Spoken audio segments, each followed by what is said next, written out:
and thanks for tuning in to the live stream of our final 2 scrimmages before the captains are picked out for week 1 of AU Pro Sports Volleyball.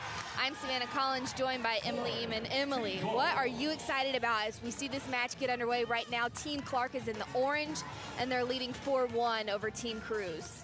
Yeah, you know, I'm honestly just excited to watch some good volleyball. We saw a little bit of it the last 2 days in our scrimmages, but, you know, welcoming in everyone and letting all the fans watch is just so exciting to watch these. You know, some of the best volleyball players in the world right now compete. I've seen so many messages and tweets and people commenting, when can we watch? How can we see? And we're like, okay, we're going to have this ready for y'all so soon. And we're just excited that you can see a glimpse of the arena and the setup that we have here in Dallas, Texas at Fair Park Coliseum. There has been so much time and effort put into making it look like what you guys are finally getting to see right now as we watch this scrimmage between Team Gold and Team Orange. Yeah, I mean, this has been such a long process of just getting here, getting everything set up, getting the athletes here, testing everyone all the time. You know, we have a few international players and, you know, tough getting them in, but, you know, also tough just getting all the Americans in. It's been a whole ordeal, but we've done it and we're here and matches are going, and we are so excited that you guys joined us to watch this one. Like Savannah said earlier, we have Team Gold, Ari Cruz captaining that squad, and then Team Orange with Tiffany Clark, the libero, captaining that orange squad over there. A good match so far. Pretty back and forth. Team Orange right now is up 4-3, but had some good plays, like that one from Leah Edmond right there, putting up a really solid block on that outside. She's been so strong on that block. Also been a great hitter for the last weekend. Interesting point right here. All the captains that we have for these scrimmages, for this one and the next one, were all from Team Gold, which was Ari Cruz's team the last 2 days. And I don't know about you, but I thought they looked pretty good coming in. I have so loved watching the rookies the last couple of days. Just wondering how they're going to adjust, keep up with the faster pace, the higher level of volleyball. It seems like no matter what sport, the next level that you take from high school to college, from college to pro, the game just continues to get faster. But if you told me that Taylor Morgan was a rookie and I didn't know beforehand, I don't think you would notice. She has blended in so well and has been a key and was one of those players that was a captain during the scrimmages earlier this week. Yeah, like you said, they did not miss a beat. They came in, you would have no idea. They have never played a professional volleyball season. You know, you have Tiffany Clark as a captain in these scrimmages right here. That's because she played so well the last 2 days. People voted for her for their MVP candidates. She has been just running all across the floor. You know, really high and competing with those other liberos that we have that have been playing for a really long time. And, you know, people like Tiffany Clark, like Taylor Morgan, like Leah Edmond have not missed a beat at all coming into this. It's funny when you think about the years and time that a lot of the veteran athletes are for the first time probably right now on a live stream that is so easily available in America for games that are getting played in America for pro indoor women's volleyball. And to think about, you know, Leah Edmond, Taylor Morgan, Tiffany Clark, who are coming fresh out of college and has that fan base that's continuing with them right here to AU Pro Sports. Well, I'm sure if maybe you were a fan of Ari Cruz when she was at Florida, it may be a long time since you've seen her, unless you've caught her at games and she's playing for Team Puerto Rico. Yeah, I mean, you know, even players that I've played with, so for example, Simone Abbott right now playing for Team Orange, one of my best friends played with me at Northwestern. She played pro a few different places over the last few years, and yeah, I wasn't able to watch at all. It was something I really wanted to do, finding those live streams, and just the times to watch obviously does not work when you're playing an international game. You know, it might be a 4 in the morning match here in America. So being able to just watch these players play, that, like you said, some of them have a huge following around, and being able to watch them and just catch up with them, you know, especially for our international players, to get that recognition in a country where, you know, volleyball is such a big sport, but we didn't have this before. You know, professional volleyball has never been to the level it is with Athletes Unlimited, and it is just so fun to watch right now. These players ball out like that right there. It's been really, really exciting to be able to now see it happen and to have you guys all join us and watch it happen and watch it unfold in real time. Yeah, since everyone who's watching, we're going to be sitting here chatting together through this scrimmage and the next. Emily and I will tell you a little bit about ourselves so you know what we've been experiencing since we've been in the Shield. I'm one of the digital hosts. You may remember me from fan engagement during softball season. And Emily is going to be here as our volleyball aficionado. She's going to be doing post-game interviews with the athletes. We're going to host a show on Wednesday, so we hope we get pretty familiar with you all.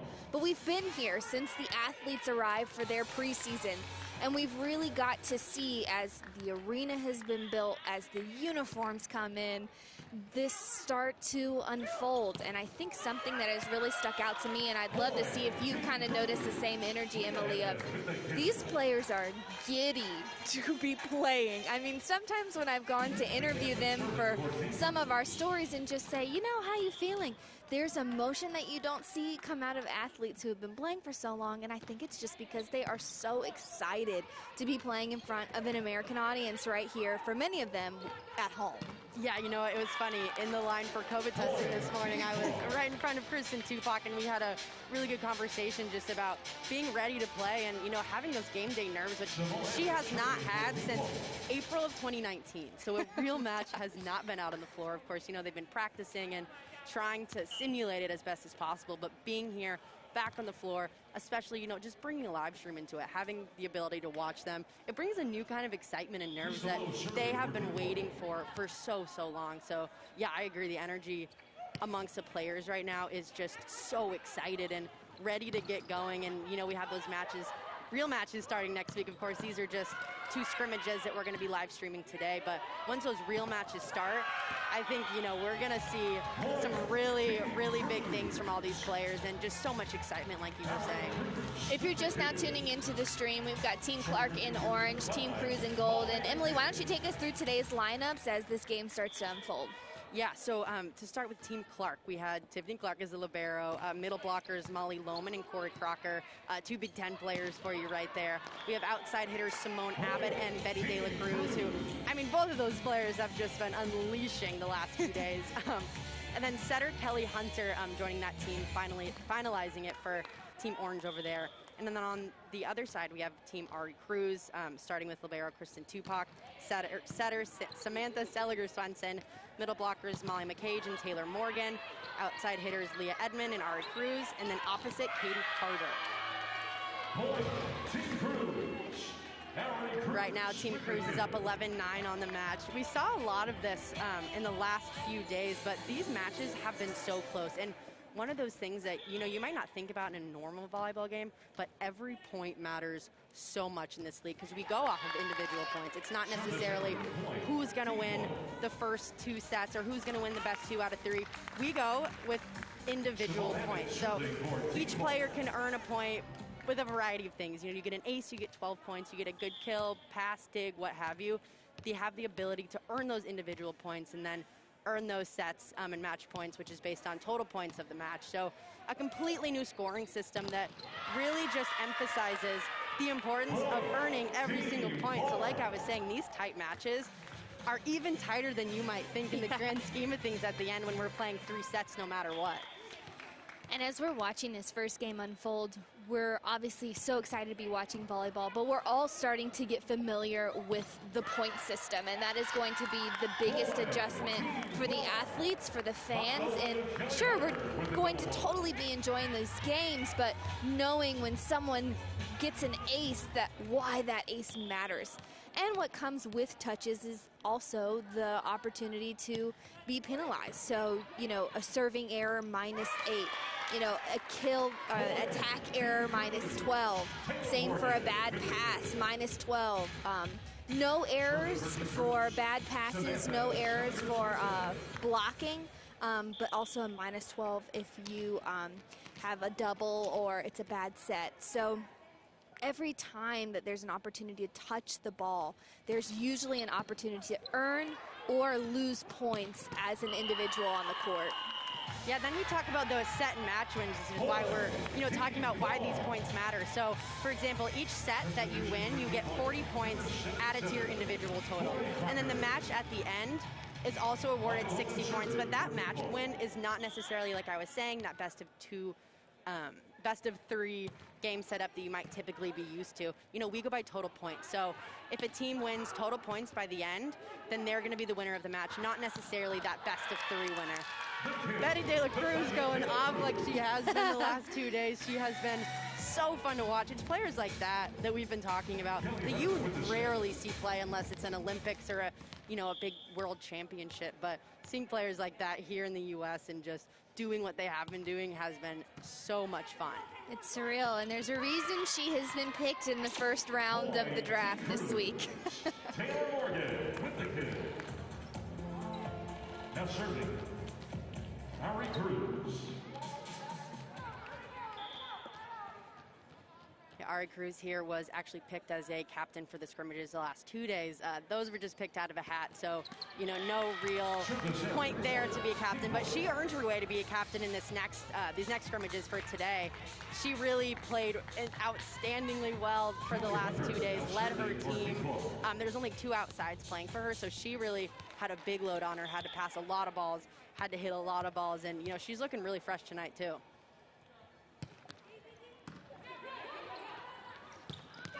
Taylor Morgan, back-to-back kills for Team Cruz. Like we said earlier, you would never know that she's a rookie. I think what's been most impressive with Morgan is how in rhythm she has been with the setters. She was playing with Seliger Swinson earlier this week, now with a new setter on Team Cruz, and it's just really impressive to see how she's just continuously been able to adjust and get to those sets in time. Yeah, and that's something that, we might not have talked about too much is that, great up from Morgan there. Doesn't quite get it. Falls short. Like we were saying, that setter to hitter connection is so important in the game of volleyball, and especially right now when these setters are changing teams potentially every week, it gets pretty hard to have that good setter hitter connection, especially from the middle. So, you have someone like Taylor Morgan matched up with Samantha Seliger Swinson, who, yes, they played with each other in college, but they haven't seen the court together in a really long time. So getting that setter to hitter connection back is definitely going to be a hard thing to figure out for those setters moving forward as they're shifting every single week. So Chris McGowan with Team USA Volleyball is our director of volleyball here at Athletes Unlimited. And during these preseason weeks, I asked him, where do you start? Obviously, there is a lot of dust to shake off for the amount of time that it has been since these players have been in the gym or doing game-like situations with a full group, a team of 20. And he said one of the big things that they were focusing on was creating some groundwork of some basic systems that they can use no matter what team that they're drafted to week. And he said the biggest challenge has been trying to get the setters and the hitters in sync. We've seen a lot of tipping the last couple days, and we'll probably continue to see it in this match, but that's okay. These teams keep changing, they keep shifting, and when we get to game day on Saturday and move through the season, these teams are just going to have the opportunity to build on kind of the basics that they built over preseason. Yeah, and like you were talking about, we saw a lot of tipping in the last few days, but a lot of that is because these teams are still getting comfortable finding that rhythm. It seemed like in the first set of the last 4 scrimmages that we've had, the teams have taken kind of a while to get in that rhythm, but by that second set, they looked fired up, ready to go. Those setter-hitter connections were pretty finalized. So yeah, like we're saying, finding that rhythm with that kind of set, those set systems that you have in place is wildly helpful when you have teams that are evolving every single week. Bringing you back to the game now, Team Tiffany Clark in orange is actually up 16-14 right now on Team Ari Cruz in gold. Betty De La Cruz back to serve with a really tough topspin we've seen from her. Didn't quite get that one, but man, I have not seen a topspin that comes that hard in a while. The last few days, she was firing them, got a few aces in there, just racking up the points on the service line, but also as well as on outside pin. I think that is an aspect of your game that if during Athletes Unlimited as a volleyball athlete that you can really hone in on is being able to get those aces will really bump up those individual points. And I think that's something with Betty De La Cruz that we're going to see, you know, if she can keep those tough serves in is going to prove to her advantage. But it's funny, you can go on YouTube, and if you search her name, one of the first things that come up is just a compilation of her serves. And it has been so fun to see them in Not person. even surprised. That makes total sense. Yeah, like you were saying, I mean, getting an ace is one of the highest things you can do in the point system here at Athletes Unlimited, aside from winning a set or a match. But yeah, you have that ace worth 12 points, and then next to that, stuff block worth 12 points. So if she can get that serve down and really rack up some points there, as well as, you know, getting the hits that she's absolutely going to have those kills. But if she can get that ace, you know, those serves rolling and those blocks rolling, she's going to, I mean, her points are going to skyrocket.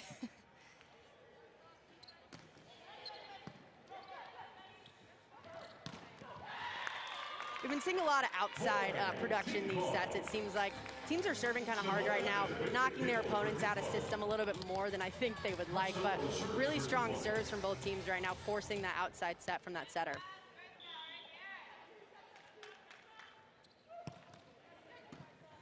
Good pass from Kristen Tupac.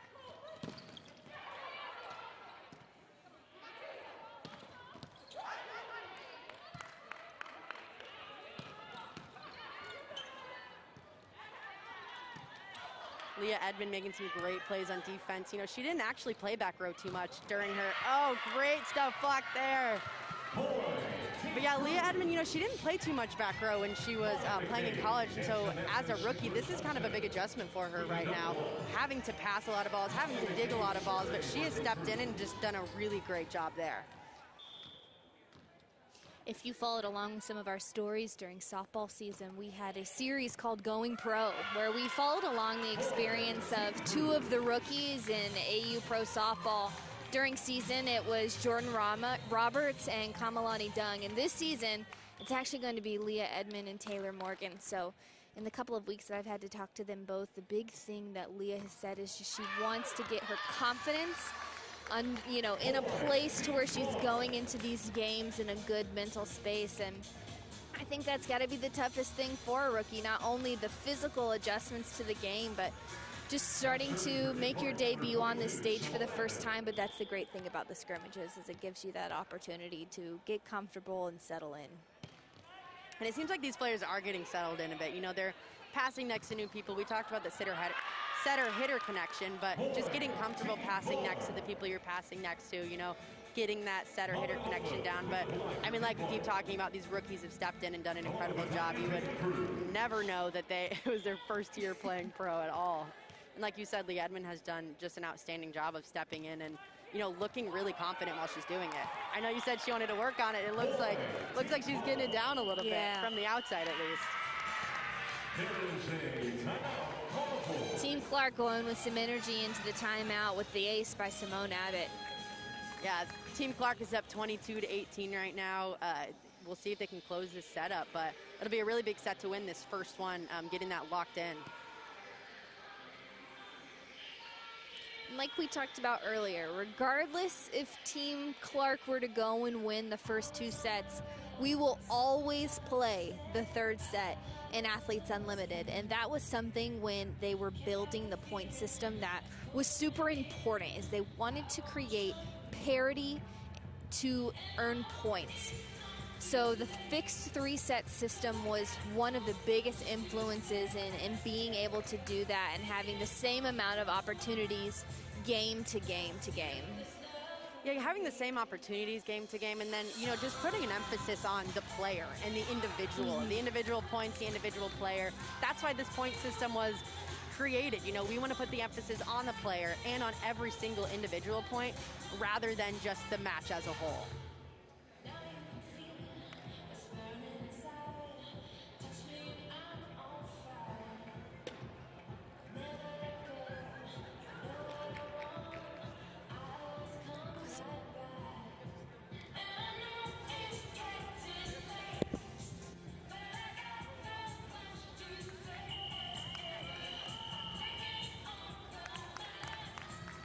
Preseason Shooting for team ball number 42, Simone Evans.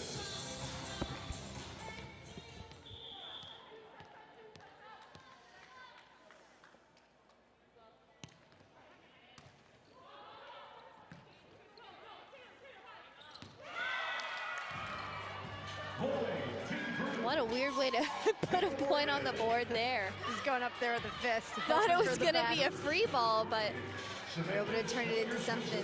And we're talking about that service pressure, like I've been saying, they're serving hard right now, trying to get everyone out of system. I mean, great serve from Simone Abbott back there, just absolutely nailing it.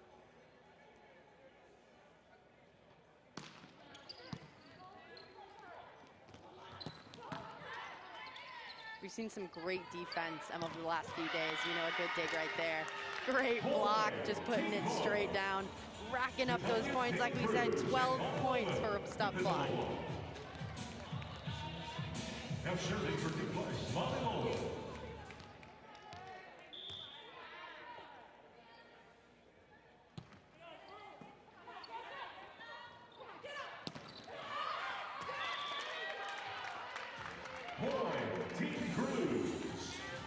And these outsides too, they're just so smart. They're using hands like it's their job, hitting high, you know, finding those inches that they can use on the block. Maybe the other side isn't lined up right, but they're tooling nonstop. We've seen a lot of that over the last few days, and especially this set.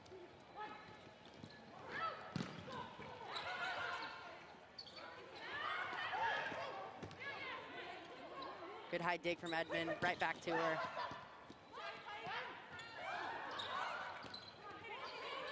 Team Crew is able to recover on the dump. Edmond again. Oh, and she comes through that time. Look at the excitement from Morgan. Right at Carstelo in the back row. It's been so fun to see so many back row attacks the last few days. We're playing international rules, so if you're a pin hitter, you're almost required to play the back row right now. We see Carstelo, you know, super tall frame, but she's playing back row there, getting some swings. But yeah, I mean, they're going to go at her on the other side defensively. The way Edmond used that line after, you know, tip, attack, and then using the line to come back and score that point. I mean, those are the moments where it must start to click.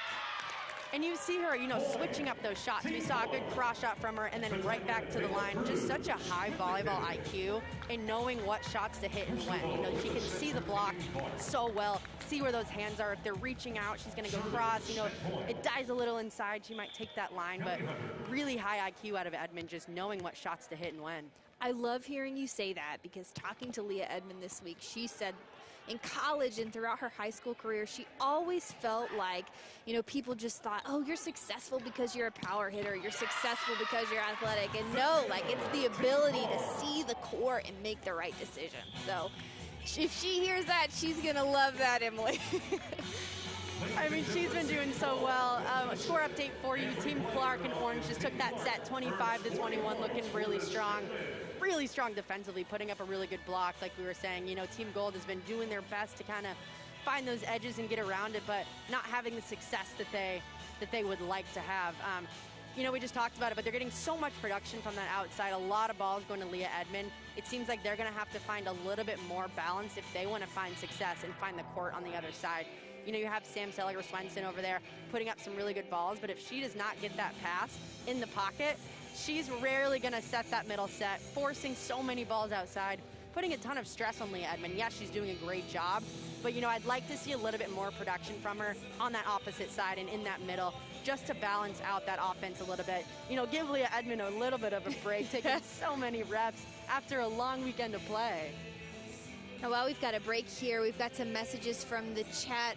People want to know, Emily, what is your volleyball experience? Why don't you tell them about a little bit about your college career and what led you to being with AU? Yeah, so I actually just finished up 4 years playing for Northwestern University under Coach Shane Davis, a legendary coach. Won 2 national championships for the men's team with Loyola. Came over, actually did not recruit me, but, you know, I got really lucky in having him as a coach. Also, you know, USA volleyball coach Erin Virtue was a huge asset to our team when we had her. Just an outstanding coach, probably knows more about the game than anyone I have ever met. sadly, she left us my senior year to take a full-time position with USA Volleyball, and we could not have been more happy for her. I mean, she just absolutely earned it with that national team, being an incredible coach. But yeah, I played for 4 years at Northwestern, finish up in November of 2019, and then graduated last March. So, you know, I love volleyball. I've always loved volleyball. Since I was about 9 years old, I wanted to be a sports broadcaster, and what better way to do that right now than entering the volleyball space. And I got incredibly lucky with, this new professional league that has never existed here, and just kind of followed that path and really kind of pushed my way into this league. And I'm happy to be here. But, coming from a volleyball background and growing up with the sport, it's been so hard to just follow volleyball in general. You have the Summer Olympics every 4 years where you can watch the best of the best. But other than that, you can watch NCAA volleyball, but you don't get volleyball at this level where, it's all the best athletes from college thrown together on a court. It's like, it is unbelievable. The first time I got to this arena, I started tearing up just because it was you're going to put me in the feels. I mean, it was just surreal seeing these athletes just want this so badly, and not even just want to play so badly, but get the coverage that they deserve. Right. Volleyball is not a sport that is heavily covered, like you might see with basketball or football or soccer. Volleyball is, kind of a niche sport, but just really underrepresented in the coverage space. So, I mean, for me, that was the biggest thing, just upping that coverage and getting these athletes the recognition they deserve. And I'm so thankful to be a part of the league just to be able to help do that. Totally. And I'm going to go off of what you said to take a big moment to shout out the AU content team, because when volleyball rolled around, and as someone on staff who came from a softball background, working in professional softball and then joining AU when we launched our first sport, I wanted to get to know these athletes better. And I have to say, there weren't a lot of avenues for me to do that. Maybe if they were on a national team, there were some old YouTube videos of them and interviews, but nothing like the coverage that we do see for men's sports, and then some other women's sports that do have better coverage. So the AU content team has done an amazing job of telling the stories of these athletes, and there are so many documentaries and features and episodes that I know they're planning on coming out throughout the season. So make sure you're following us, because it's one thing to watch the games on TV, but then it's another to find an athlete who you want to root for all season, or that you connect with based on their experiences. So I encourage you all to give us a follow and watch some of the things that's coming out on the social platforms, because these athletes are amazing. They're some of them are mothers. They're hilarious. They have other business ventures. They have so many jobs. Yeah, and I think that is just what makes a lot of the athletes with AU Pro Sports so amazing and so impressive, is they are so much more than athletes. So I encourage you as fans to get to know these players that maybe you haven't seen on TV since they played in NCAA. Yeah, and one of the best ways to do that, we have a few events this week actually to get to know those players a little bit more. We have our Athletes Unlimited launch event that's happening this Wednesday at 7:30 Eastern. You can sign up online if you go to auprosports.com, click on schedule, and then go to preseason. You should be able to register for our launch event, where we're going to see and hear from some really cool people. We have our advisory board members, people like Abby Wambach, Kat Adams, Taylor Rooks. You're going to hear from national team coach Karch Karai, and then some of our players like Jordan Larson, Deja McClendon, Tori Dixon, Betty De La Cruz, Ari Cruz. It's going to be emceed by our broadcasters, Salima Rockwell and Kevin Barnett. And it's going to be a really good event. I'm going to help moderate one of those sessions. But you can get to know our players, get to know the advisory board, just hear a little bit more about Athletes Unlimited, and get to know the league just a little more. So that's one thing that if you do want to tune in, head to our website and then sign up for that Athletes Unlimited launch event, which is happening Wednesday at 7:30 Eastern. Totally super excited to kick things off, and what a lineup. Goodness, that's going to be a great event as we head into the second set here in our first scrimmage of the day. Team Cruz in gold, Team Clark in orange, scoring again off of the serves from Simone Abbott. It seems like this orange squad has a lot of success when she is back behind the service line. Yeah, you know, she puts in such a good float serve.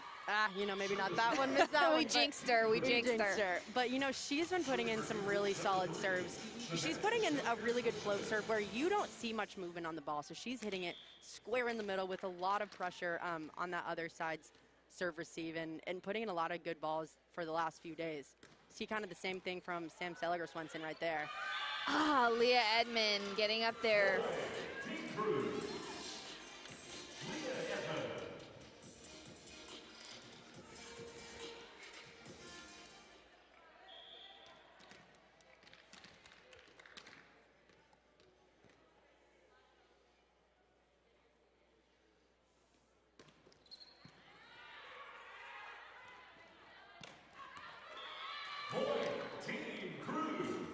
You know, we talked about events that you can join for this week. You might as well keep adding to them. You know, we have that opening ceremony happening tomorrow at 2 p.m. Eastern. You can watch that. You know, we'll give you a little introduction into Athletes Unlimited, give you a little introduction into some of the players, and then that'll be at auprosports.com. Click on schedule, go to preseason, and you can live stream that on Twitch, on Facebook Live, on YouTube Live, on all our live streams. You can find out where if you go to auprosports.com, schedule, and then click on preseason.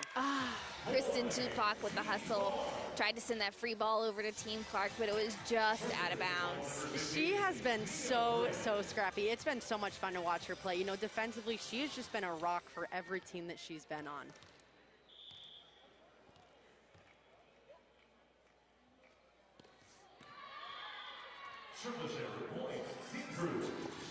Always got to have one of those in a match. Get hit in the back by your own team. Yeah. Happens. Wait till you take a topspin one to the head. Savannah over here actually got her first ball to the face on day 1 of scrimmages. You know what? Got that out of the way Might early. as well not check that off the list as soon as possible. It's going to happen. Freeman. Good use of the block by Surya Freeman right there. You know, seeing those high hands, just hitting straight down on it, tooling the block really well. Like I've been saying, we've seen a lot of those.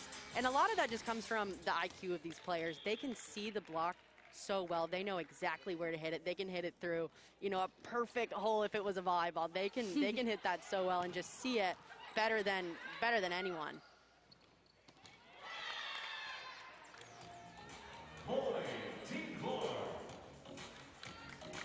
Cory Crocker with the block for Team Clark. Now serving number 52, Kelly Hunter. Kelly Hunter, a Nebraska alum. She spent some time overseas in Turkey.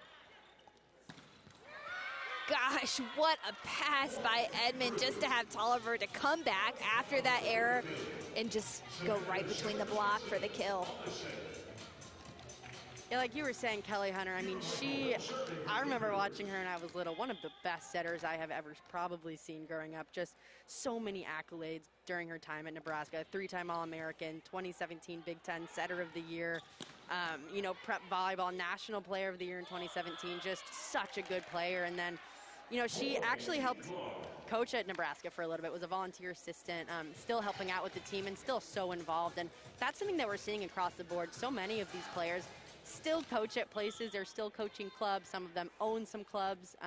So we're seeing a lot of involvement just after they're done with their careers, still being really involved in the volleyball community and wanting to give back.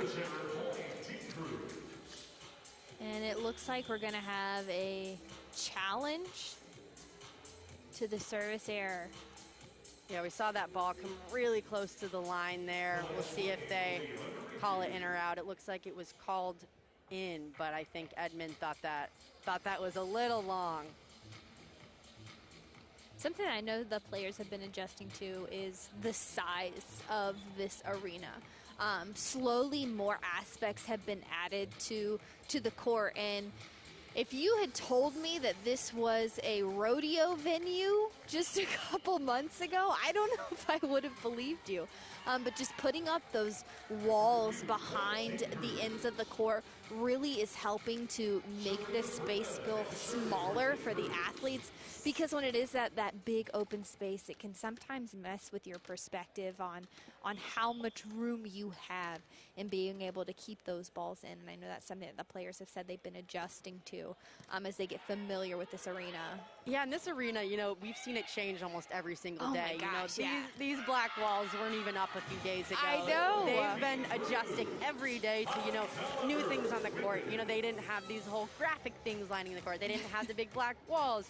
They're still adjusting to every little tweak that we're making. And I mean, they're doing it really well. I agree. You would have never know that this was a rodeo coliseum about a week ago.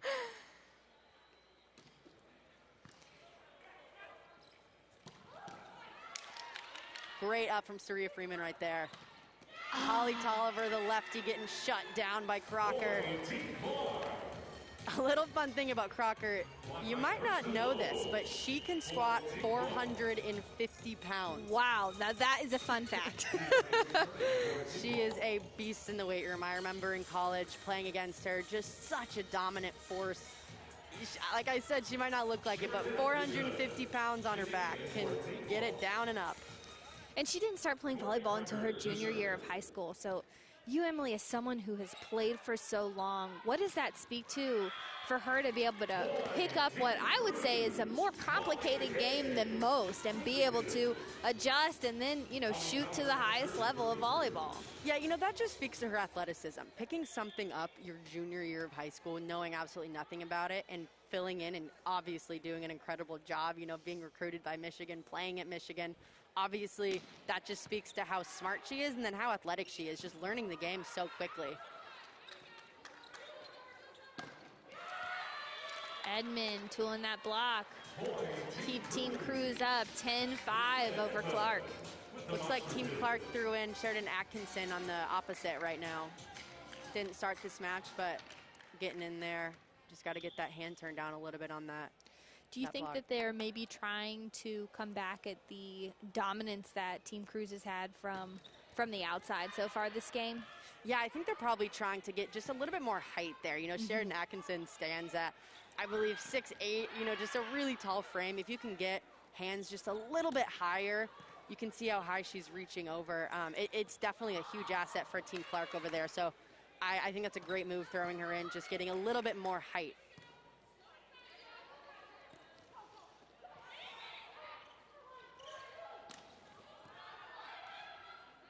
I so love that having these international rules and watching just in this rally alone how much the back row has been used and how much more competitive it can make a team if you have some players that when they go to the back row that they can be lethal and turn what, you know, may be a free ball into a tough attack to defend.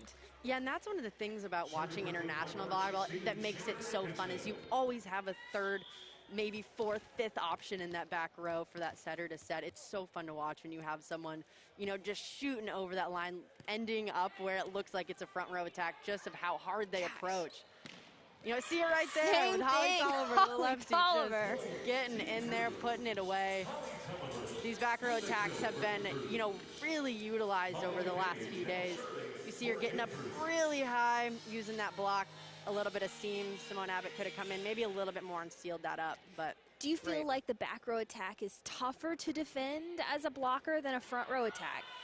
You know, a back row attack, it is tough because it puts a lot of stress on the blockers. You know, you already have to worry about, especially as a middle, you know, going pin to pin, and then you add that back row attack in there. It's just one more thing to worry about. So, yes, as a blocker, it makes it really tough on you, having just one more option to worry about. And then, you know, as a back row player, you're working to get around that block. So, you know, you can watch Tiffany Clark. She does a really good job of this, about getting around the block, filling those seams really well. But just, yeah, it just puts way more pressure on the defense that you normally wouldn't have with that next option.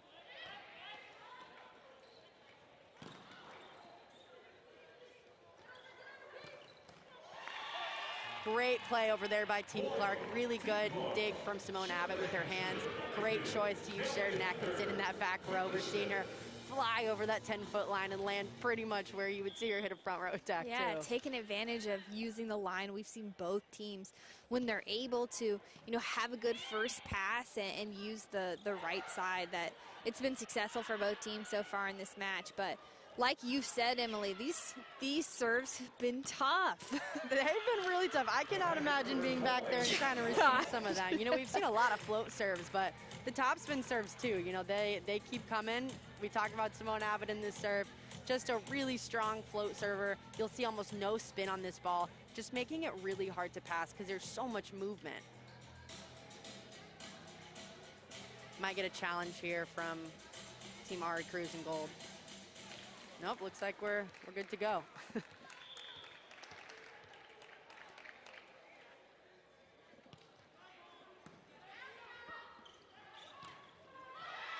Good solo block there by Betty De La Cruz, racking up those points. Really good identification on her in that set. She doesn't have help from her middle, so she comes in just a little bit more to really seal that up. I gotta say, too, I love her shoes. Team Clark here, trying to come back. Simone Abbott at the service line. Great up by Tiffany Clark. It's so rare that there's a free ball in these games, and it's exciting when you see one because you want to see how the team is going to use it. Yeah, you get a free ball, you got to put that away, and they capitalized on that. A great pass from Saria Freeman, and then Leah Edmond doing what Leah Edmond has been doing, putting the ball away, finding those seams in that block, and just hitting it straight down. Just been a powerhouse.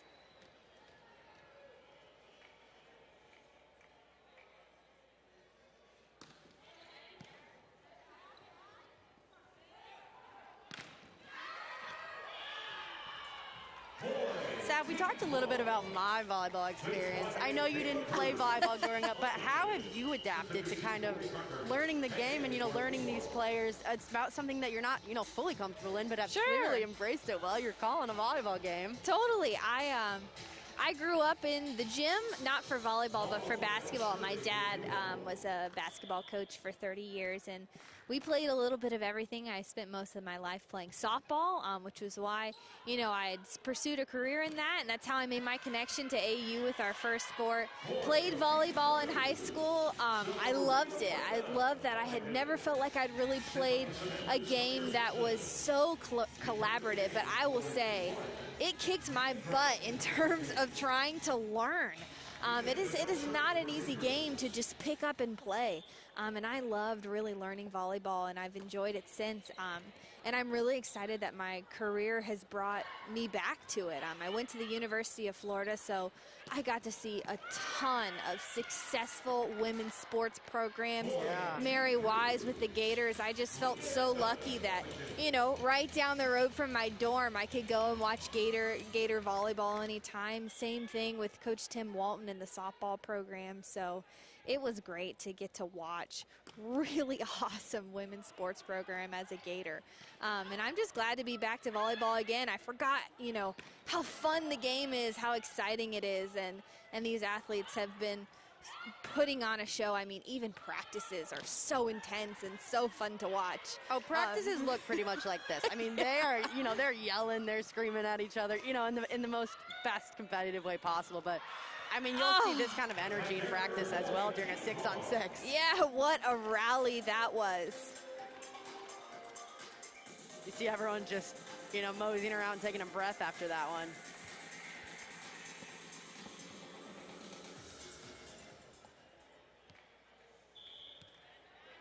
Kelly Hunter, Nat Sherman.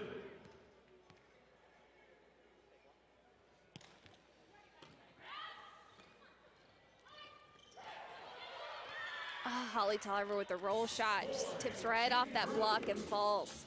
That's one of those shots that, that's a high volleyball IQ. She's been pounding him down the line with that left hand. It's pretty hard to block a lefty outside. You normally see them playing opposite, and she actually typically has played opposite in the past, but, she's on the outside right now, that lefty. It's pretty hard to block and kind of figure out the lineup, so super smart shot by her, knowing that the block's a little bit confused and hitting in that roll shot. And how often do you see a southpaw playing outside? That is just so different that Holly Tolliver made that adjustment coming to play with Athletes Unlimited, and it seems like she's made that transition pretty smoothly, especially here in this match with her being able to make decisions as an outside. Yeah, I mean, it can really be an advantage for her team. Like I said, the block might be a little confused. It's pretty hard to set up on a lefty outside. Right. So you're seeing her have a lot of success, and I think part of the reason is because she's a lefty and able to use that block in ways that other people might not be. Tolliver's a Michigan State alum, played abroad in Peru and Italy so far in her career. Leading up to the Athletes Unlimited volleyball season, she was actually getting ready to start studying for nursing school. Had ordered the books, signed up for classes until she got the call to play with AU. Sent the books back, canceled the classes, and her parents were like, Holly, what are you doing? We thought you were getting ready to go to nursing school. And she said, hey, I can be in school at any time in my life. That can wait. It's not very often that I get to play in the only women's volleyball league in the United States. Yeah, people really, putting life plans on hold for this just shows how important this league is to these players and to the country right now. I mean, yeah, like you said, going to nursing school, had all the stuff to do it, and then, coming to play for us just because it is that important to her, and it is that important to so many other people. A little score update for you. Team Ari Cruz in gold is up 16-12 on Team Tiffany Clark in orange. We're seeing a lot of good swings from them. Like I talked about a little bit earlier, finding that balance. It seems like they are finding that balance and, using their middles a little bit more, using the back row set a lot like we've been mentioning. Just finding a lot of success from their hitters in this set as opposed to last set.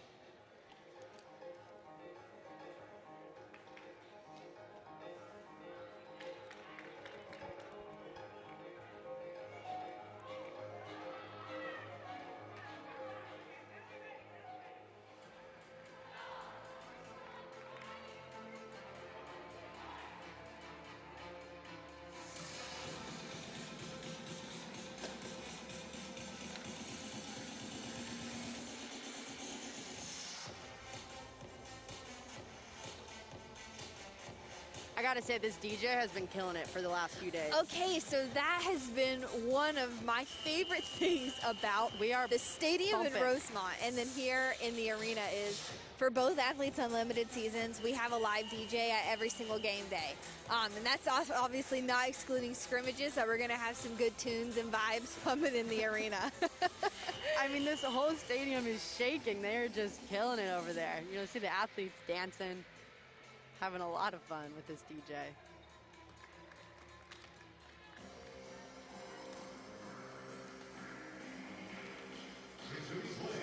Now serving for Team Bruce, number 22, Serena Brito.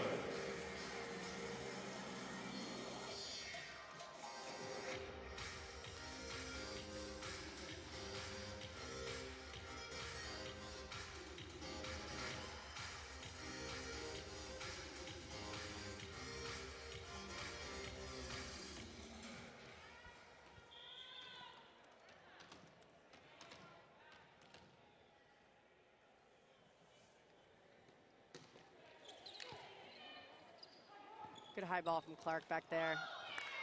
Pancake from Pancake!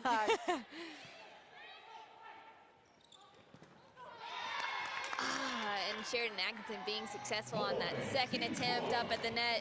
Roll shot, then coming back strong. Tooling off the block to keep our team crews up. She's been one of the most surprising people, I think. I watched her play a bunch at Purdue, played against her, and she has been doing so well defensively. Obviously, she's super tall, has been an absolute powerhouse as a hitter and a blocker, but she has done so well digging balls and, sometimes stepping into set balls, and I've been really, really impressed with her this far. Okay, we got some questions coming in from the chat. This term is from Team Toy 63. What role will the coaches play? Do the captains or the coaches set the lineup? So that's a great question. So I can tell you a little bit about the shift in the coaching role from softball to volleyball. So in softball, they were called facilitators. And a lot of their role came through in practice because obviously so much of softball, you need somebody to hit the fungo, to maybe, you know, be there for BP to throw pitches. And they definitely were there kind of as a confidant to the captain and, you know, making decisions about who to put in the bullpen, who to start warming up, maybe bring them in for a game. And they were very much there as, you know, as they were called, facilitators to help manage the team and keep things running so all of that didn't fall on the captain. But with volleyball, it's going to be a little bit different because there's not as much downtime for those captains to be able to step back and make adjustments because the game is so much more fast-paced. There is no time in the dugout to sit back, take a look at your team, and see how your team's doing. So, Emily, can you talk about a little bit how you think these coaches are going to be able to bring their expertise to the teams that they're with during the season? Yeah, I think to start, you know, you see them assisting in the draft. The players who are captains are actually allowed to talk and communicate with their coach to see which people to draft and, you know, kind of when to do it. So that's been, I know, a huge asset for those captains is having the ability to talk to someone like that, help out with the draft. And then, you know, just during these matches, it can be a lot on those captains to coach as well as play. And so it gives them a little bit more downtime, a little bit more ability to breathe when you have that coach there. They can step in, tell you what's happening off the court rather than just relying on someone who's playing the entire time. You know, even if you think about it now, going off for a timeout, they're super out of breath. So having that time to just take a breath, let the coach kind of take it over and see what they've been seeing from the outside, I think is going to be really, really helpful in just being able to lead a team and guide a team on stuff that the captain might not see on the court. Right. I think the difference in the coaching role from softball to volleyball, I think, is going to be in adjustments.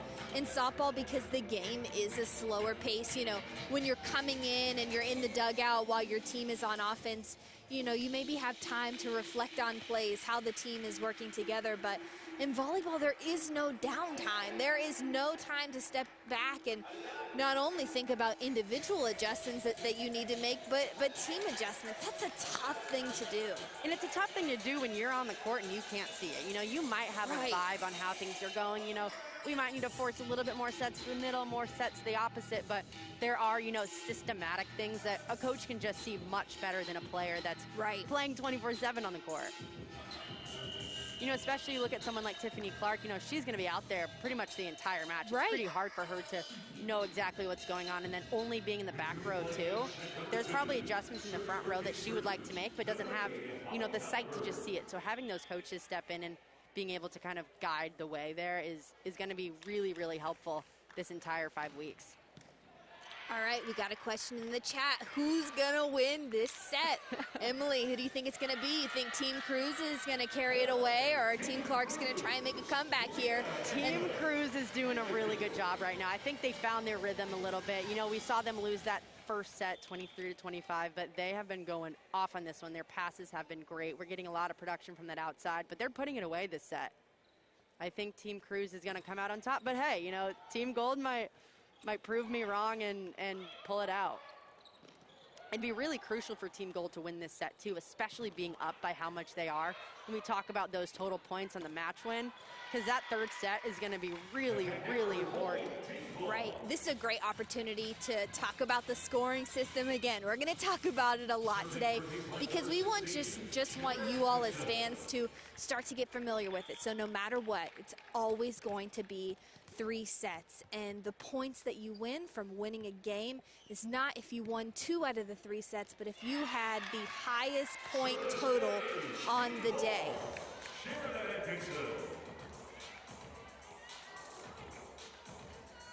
Yeah, so right now, you know, we saw set 1, Team Orange won by only 2 points. So right now, if Team Gold can win this set and win by a few extra, the total points might be pretty even heading into that third set, which just puts more emphasis on getting those individual points in every single set. Oh, gosh. That one coming off the shoulder of Sheridan Atkinson. I think one of my favorite plays from yesterday was Jordan Larson was in the back row, took a major dig off her shoulder, ended up placed exactly in the opposite corner of the other side, and it was a kill for Larson off a shoulder dig. It was very, very fun to watch, and she just basically fell to the floor after with excitement because it was so funny.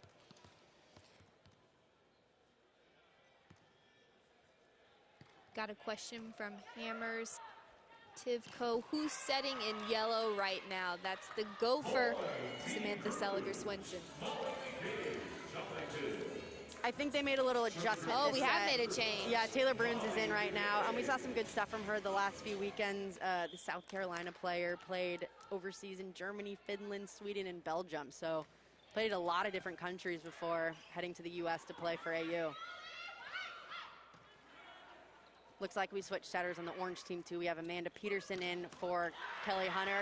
Great swing from Simone, and she is just ecstatic. Her team is fired up right now, getting back in the set, only down 3.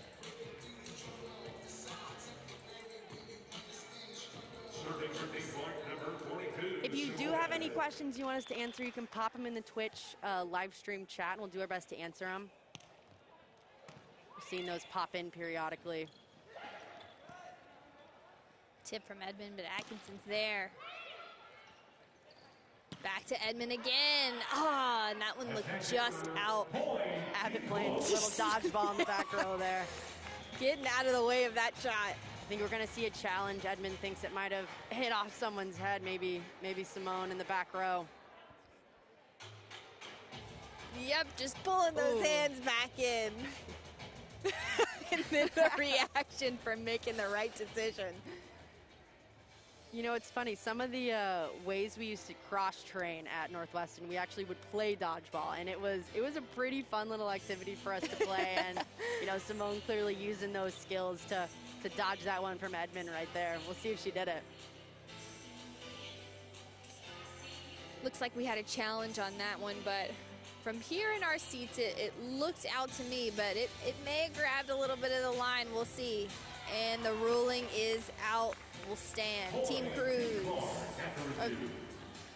Team Clark within 2 now, really coming back. If they can hold this, they'll be in a really good position for that set 3 coming up. We might be tied with points headed into set 3, which would be very exciting. Gosh, and that's tough, you know, coming off of winning the challenge and then not being able to keep the serve. Sometimes those little breaks can throw you out of rhythm when you don't keep that adrenaline and momentum running. Yeah, and we talk about momentum a lot in volleyball because it's something that can be started or killed really quickly. You know, like you were saying, they win that challenge, and there's so much momentum going into that next set, and instantly killed when you miss that serve. But we'll see if they can kind of get right back into it. Edmond again. Now we're down 4. Team Clark is Ari Cruz's team looking really solid in the second set, just 2 away from taking the set.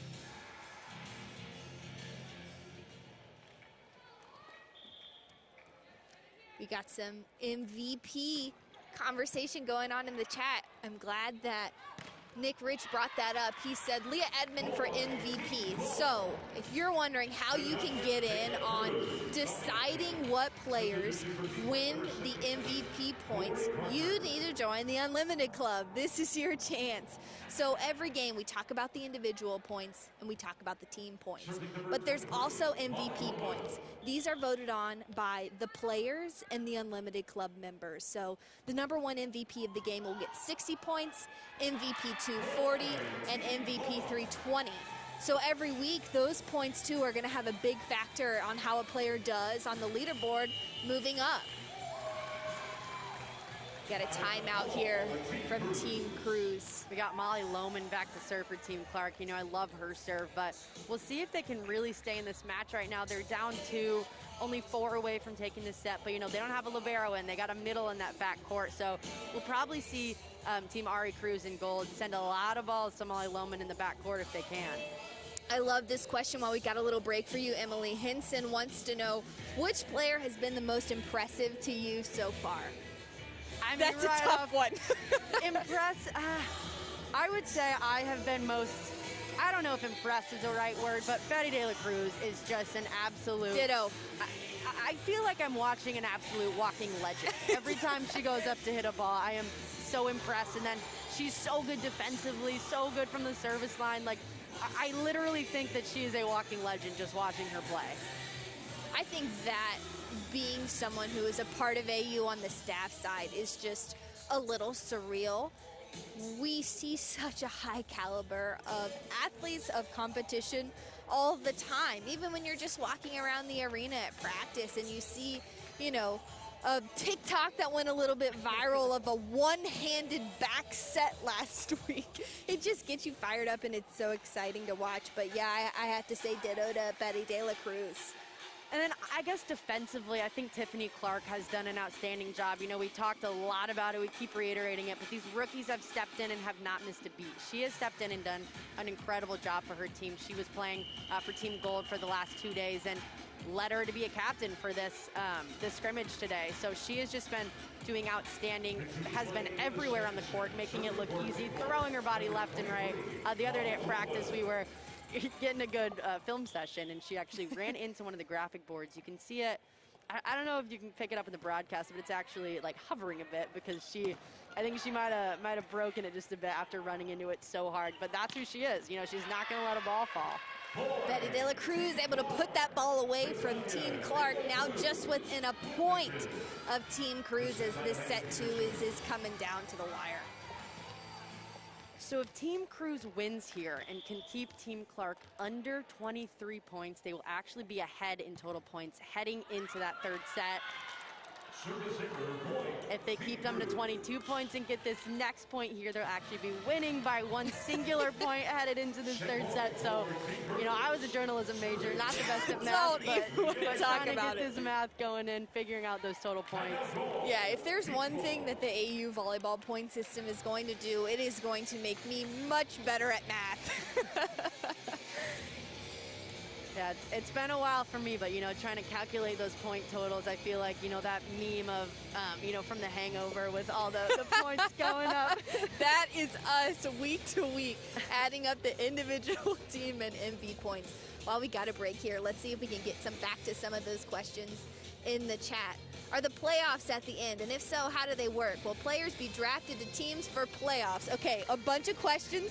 Emily, you want to take these fans through the leaderboard and a little bit of how it works? So playoffs, no. But what we will do is we draft new teams every Tuesday, and then they will play with their same teams Saturday, Sunday, and Monday. They will play 3 matches each. So there's not necessarily a playoffs, but once we go week to week, there'll be a total leaderboard on the individual players and how many points they have. So it's all cumulative. So going into this next weekend where we have 6 matches, those point totals will be tallied up, and there'll be an overall leaderboard that you can check out and see how players are faring, who's at the top of it, you know, who's second or third or in the running for the ultimate champion at the end. So we'll have that total leaderboard up for you once matches start this weekend. But playoff-wise, not necessarily a playoffs, but if the point totals are close at the end, it could be somewhat of a playoff, and, you know, who pulls away right at the end. Oh, yeah, that was something that we saw during softball season.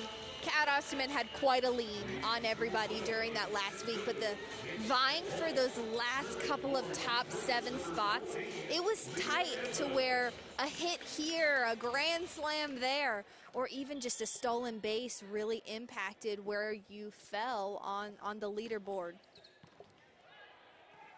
We're seeing potential match point for Ari Cruz right here. Leah Edmond keeps it up. See if they can finish it off. Back to Cruz. Pancake. See if they can do it with this free ball.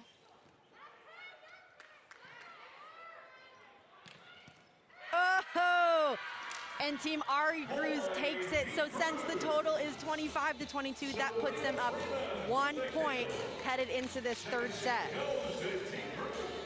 That is why every point counts when it comes to Athletes Unlimited. And we'll take a look back at that shot by Saria Freeman to secure the set win for Team Gold. She gets up there, blocks a little bit late, high shot right at that tall player in the back row, and, you know, ricochets right off and gets a point. So the point totals going into this third set, Gold Team Ari Cruz is up 48-47. We've got a little bit of a conversation in the chat going on about COVID protocols. So Emily, let's talk a little bit about some of the things that we're doing in the Shield to keep ourselves as staff, keep athletes safe. so that we can get through this season, because there's been a lot of teams and leagues across sports that have had seasons postponed or stopped or put on hold due to COVID. Yeah, you know, we're implementing something that we're calling the shield. It's not necessarily a bubble like you would see in the WNBA, but it's called a shield. So essentially what that means is when everyone comes in, they get tested automatically upon arrival. They quarantine for 3 days and then get another test. When that test is negative, then they're free to kind of, you know, mingle around with other people. But we mask up at all times. Yep. You're seeing these players in masks right now, sort of to be determined on how long they're allowed to play with masks. They might have the option to remove them come the matches this weekend, but that's a little bit to be determined. But, you know, we're testing every Friday morning and every Tuesday morning, so making sure that all these tests are coming back negative and that, you know, we're good to go.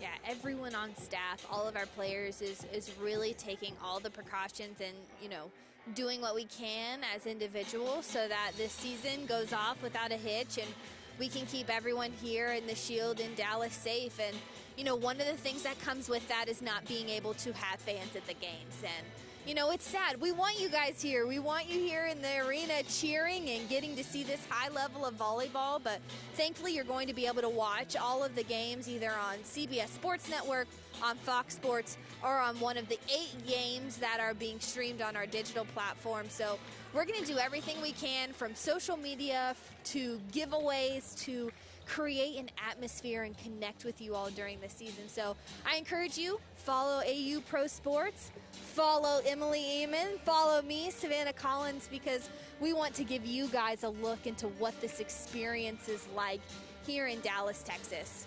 Yeah, Savannah, if you want to plug your social media Shameless plug, shameless plug. But a good thing for them to note is you'll be doing post-game interviews with all of our athletes. If anybody wants to win some merch this season, I'm going to be your gal. So something we did during softball that I loved is a foul ball giveaway. Obviously, one of my favorite things when you go to a ball game, you bring your glove, you try and catch the foul balls. Obviously, you can't do that if you're not at the game, so we're doing that virtually this season if you're going to be able to catch some of our merch in the Twitter stand. So make sure you're following us when those giveaways get going, when action gets started this weekend. Yeah, you might not see Savannah down there with one of those big T-shirt cannons, but you can get one mailed out to you. All right, I just did some quick, you know, math over here, a little bit of calculus. All right, hit me with it. All right, to make it easy on everyone, whoever wins this set will win total points. Got it. All right, So that I can handle. This set, making it a little bit more easy on all of our math skills. Whoever wins this set will win the match and get that extra 60 points as well as those 40 points from the set. So this is a really, really big set right now. Just putting that emphasis on how important every single point is, on how important every single play is. You know, that one dig that you might not have got really could make the difference in the entire match, which is the best way to score points. So every single play matters.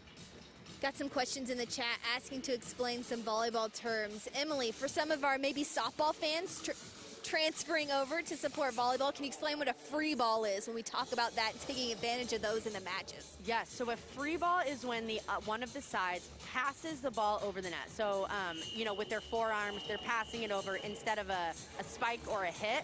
They're using their forearms and passing that ball over. It's typically a much easier ball than you would see from a hit. So that's why we talk about capitalizing on that. You know, you want to pass the ball really well that's coming at you a little easier. So that's a free ball.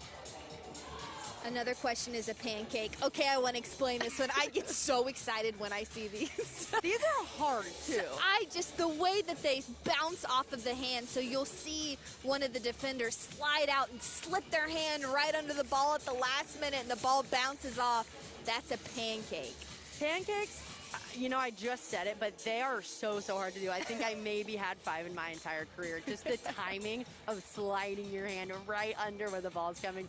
They make it look absolutely easy. You would think that you could just go out there and do it, but I swear they're way harder than they look, but so much fun when you finally get them. Kristen Tupac has been the pancake queen. Pancake I have seen so many from her in the past couple of weeks. Want some syrup with your pancakes? Some blueberries, some strawberries, some butter. Oh, God.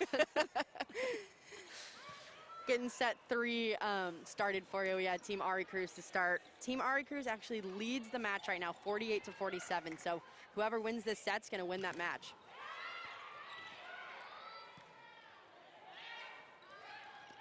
We're seeing both sides stick with the setters they had earlier. So for gold, you see Taylor Bruns, and then on Team Orange, you're seeing Amanda Peterson. Slowing things down, Team Cruz. And the captain's able to tool off that block. First one on the board right here in set 3. You know, I love watching Ari Cruz. She's a bit undersized for an outside. You know, normally you see outsides at this level pretty tall, but she uses her height as an advantage. She can see that block so well, can just get right under it and tool them off. That is, I would say, her bread and butter shot is that tool. Shout out to him, 802, who's never really watched volleyball before, but says she loved AU softball, so she's tuning in. We're glad you're here. We hope the fans that did find AU Pro Sports because of softball becomes volleyball fans right here, and this play right here is a great example. Look at the jump, the height up there by Taylor Morgan. One of the middles here, a rookie this season. You know, something I actually learned a lot while I was in college, one of my coaches would talk about this a lot, but the transfers from softball to volleyball skill-wise, especially with passing. You know, you find a lot of balls that come outside your body that you have to pass, and I remember our coach would always talk about it like hitting-wise or diving for a ball. There's a lot of kind of transfers that you might be able to parallel from softball to volleyball.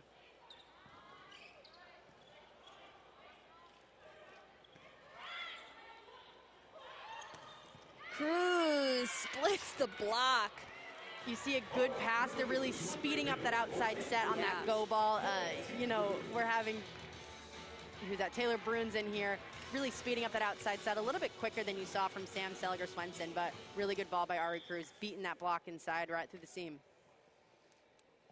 Back at the service line, the setter, Taylor Bruns. Simone passing some really good short balls there. It's a really hard ball to pass. You know, you're coming in front of the 10-foot line, jumbled up, a little bit of noise in that area, but passing a good ball, getting out of the way, and letting her hitters come back in to finish it off. This was such a awkward play there at the net. De La Cruz was able to just tip that right over the hands of Team Gold. And then come back and hit that serve so hard. Tupac can barely handle it. We've talked about it so much, but her serve is so tough to pass. It's coming straight down so quickly. You know, if she hits it right in those seams between the passers, it's a really hard ball to pass. There is a reason that she is awarded best serve at so many at the world's competitions that she is at. Now here's that free ball that we talked about earlier. We'll see how Team Gold can take advantage. You know, one of the reasons why Clark sends that ball so high is just to give her team a little bit of time. Right. Sometimes you'll see people sending over really fast free ball, maybe speed it up. Might be something, you know, the other team didn't expect, but she sends it over pretty high just to give her team some time. And you see her stepping on that line, making sure that ball's out. Really smart play by Tiffany Clark. That's why she's a captain this week. Yep. I mean, she is killing it.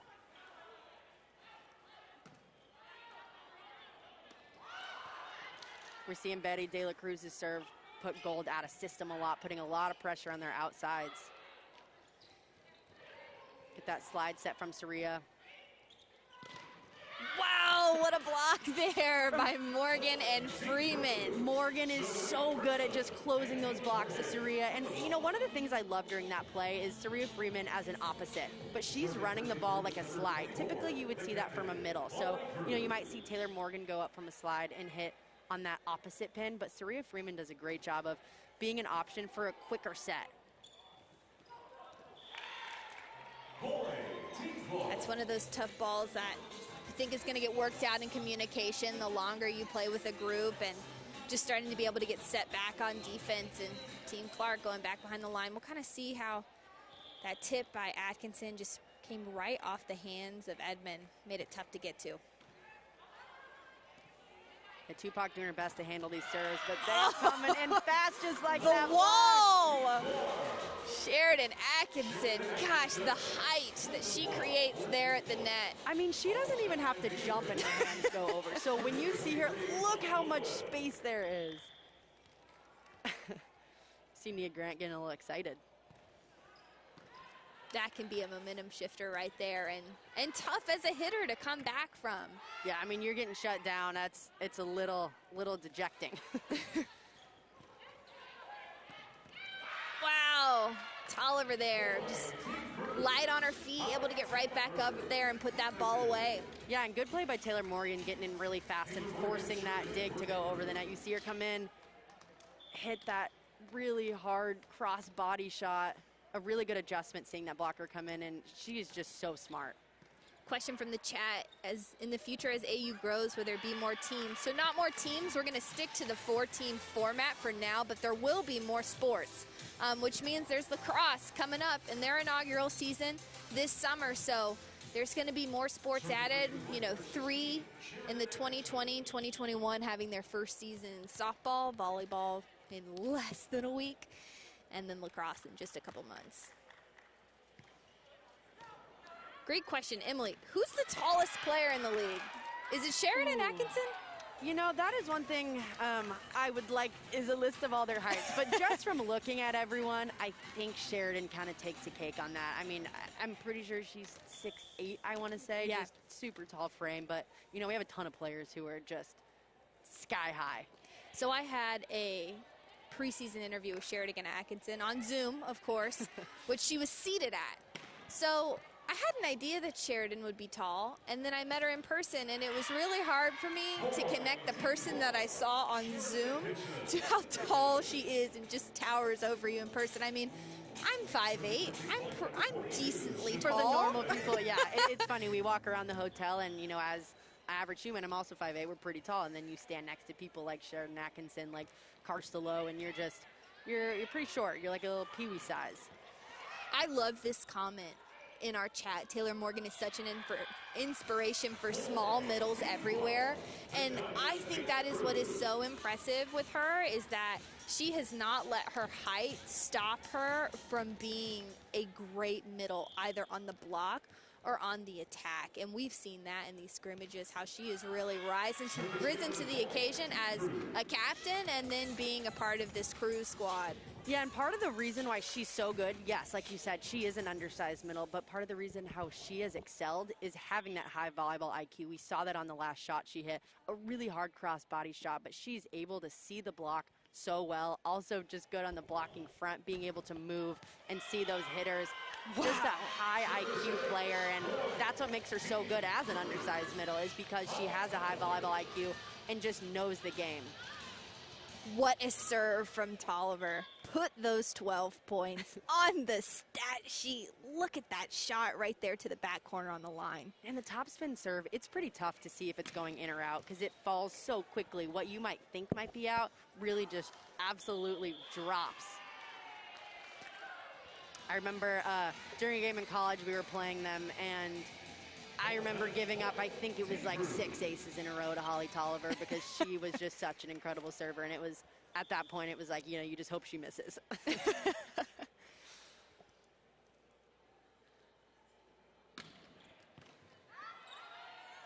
Coming from a lefty, too, it has a different spin than you would normally see from a righty, just making it that much tougher. Ari Cruz doing what she does, that bread and butter tool shot. Just working the block, yeah.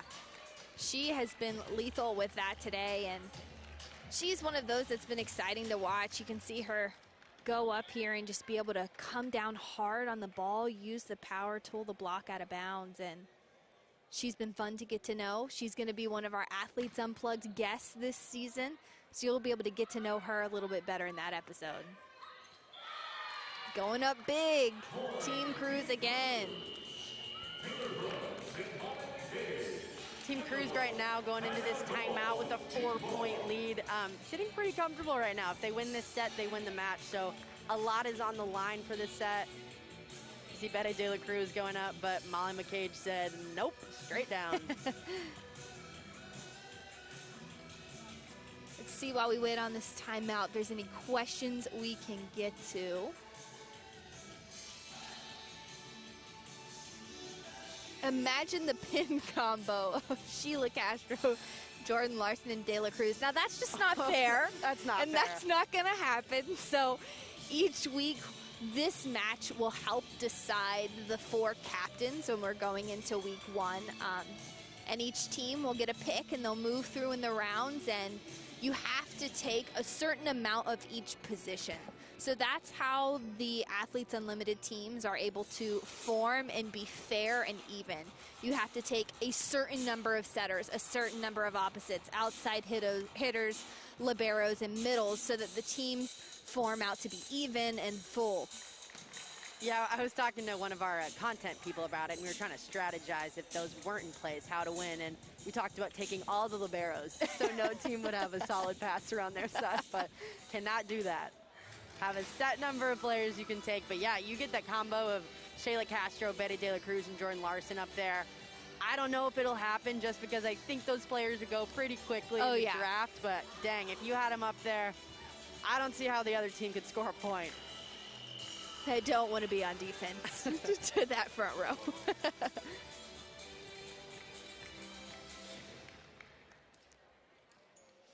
See Holly Tolliver waving at the camera.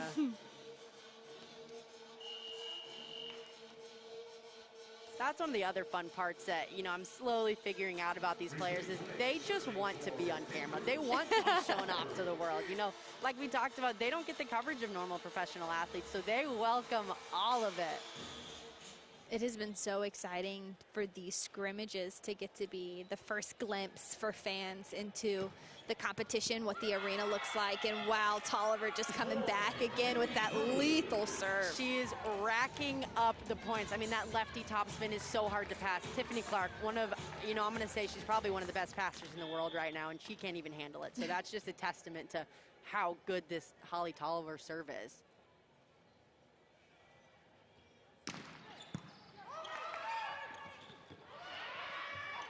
Clark really getting in there. She's just not afraid of anything.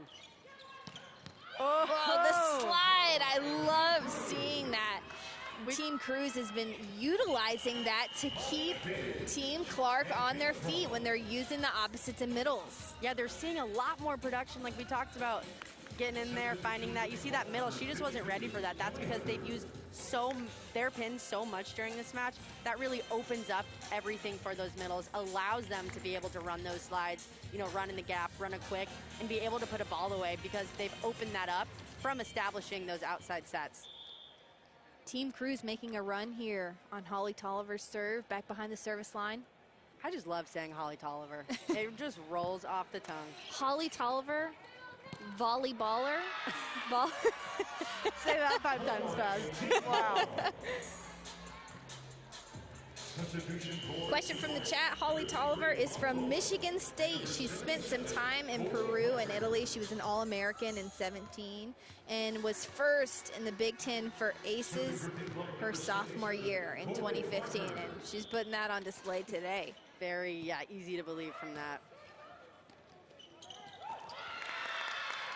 A little bit of a tight set there, kind of a trap for Cruz, tries to go up and tool it off, but just shut down by Kelly Hunter right there. Really smart, getting over, just putting up a solid block and pushing it right back.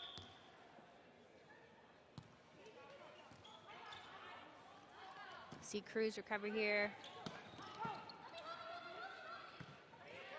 Got a middle set right there. Look, Crocker looked a little uncomfortable. Quick hands. Good coverage. Oh, Tolliver the hustle in that back corner.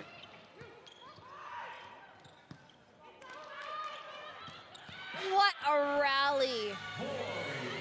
Taylor Bruns, the lefty going up. A hard ball to get. You know, we saw Clark step in a little bit earlier and get one of those up, but those long rallies, the defense is what saves you. And Holly Tolliver with a great one-handed up right there. Simone Abbott diving everywhere, sends that ball outside, just puts it away. Nothing you can do on that one.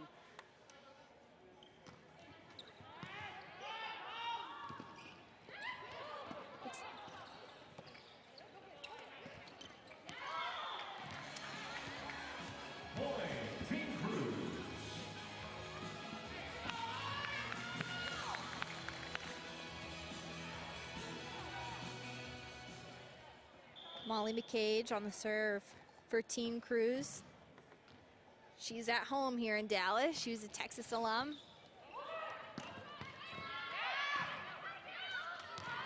That's a tough one to get back from. Another overpass kill from Taylor Bruins, just really capitalizing on those. You see her hit that one a little deeper. Clark tries to step in, but can't do it.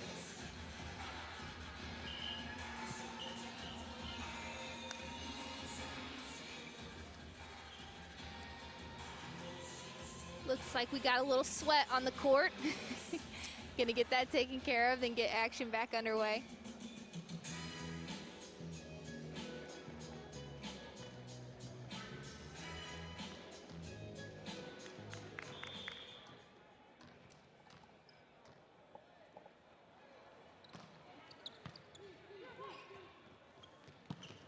Karsta Lowe coming in from the back row. You know, she's one of those other players that just has such a high reach. It's a hard ball to play when it could pretty much come from any direction, especially when you got one person up there. We love the jerseys too, chat. See you guys talking about the jerseys.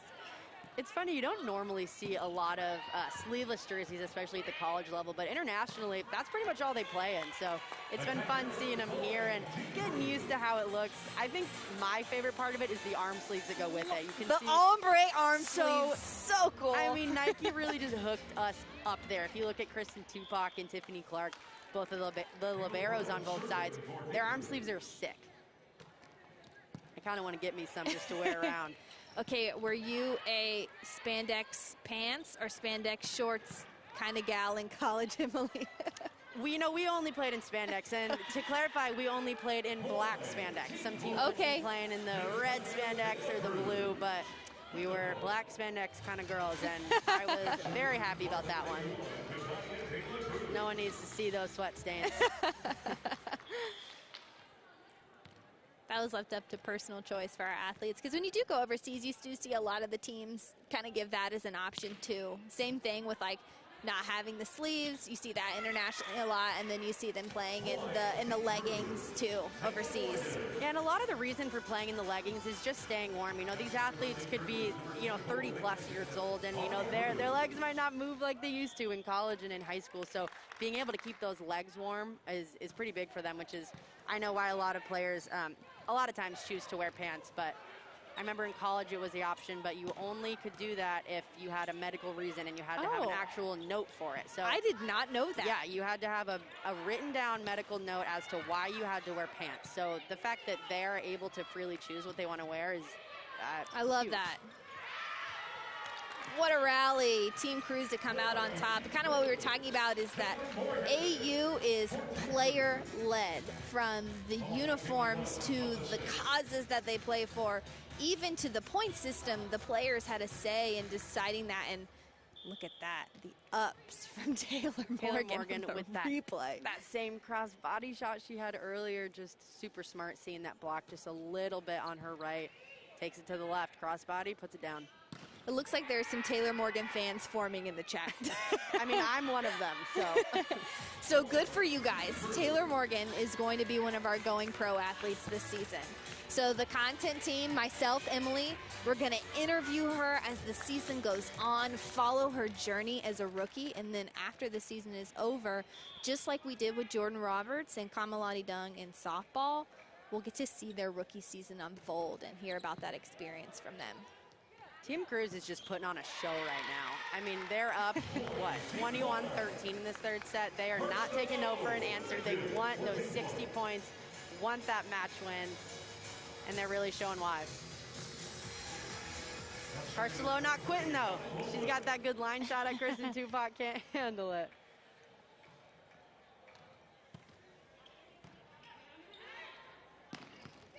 Back to Morgan again. And that point just really started with the pass. Kristen Tupac had a perfect pass right in that pocket, gets it to the setter, and Taylor Morgan just easily puts that down. Really great passing from Kristen Tupac over here for gold, helping them to, stay in this match and help them win right now. Another uniform question. Do the arm sleeves affect how the ball comes off when it hits your arms? Do you feel like it made a difference, Emily? You know, if anything, it helps you from getting bruises on your arms. But other than that, no. I mean, it doesn't change much. Just maybe a little extra padding. You know, if you have Betty De La Cruz going up and you're digging that, I think you want just a little bit of padding so you don't just get completely bruised up on your forearms. Morgan back on the service line. You can always find her because of the pink headband and the goggles.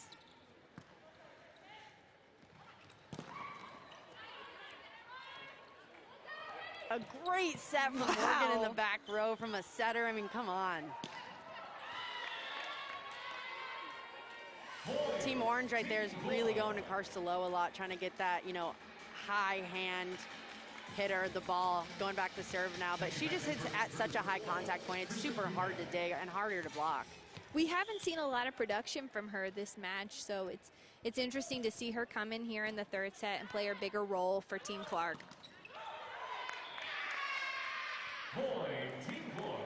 Team Clark not giving up though. They might be down 7, but they're in this match. I've seen stranger things happen. They could come back.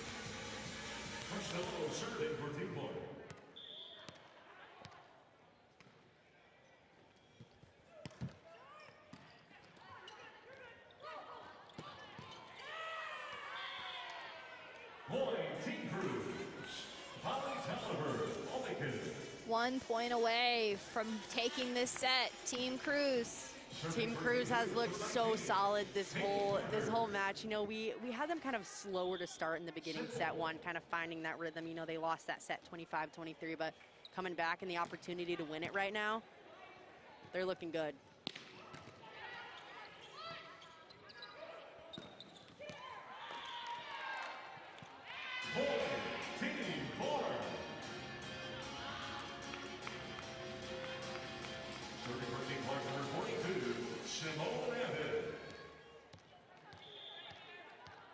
Team Ari Cruz 1 point away from taking this set, taking that match. Great pass to start it off from the back row. It's tough. Katie Carter Gutierrez just seems like she's kind of having a hard time finding her rhythm back there on the right side. The last one just out of bounds, that one into the net, but that's what these scrimmages are for, working out those adjustments. Emily, as these players get more familiar, how do you think we're going to see the competition and the level change? I mean, it can really only go up. You wouldn't think it could go up, but I swear it will skyrocket by the end of this. Especially, you know, you come Mondays during the season, which is the last time you'll see the teams every single weekend.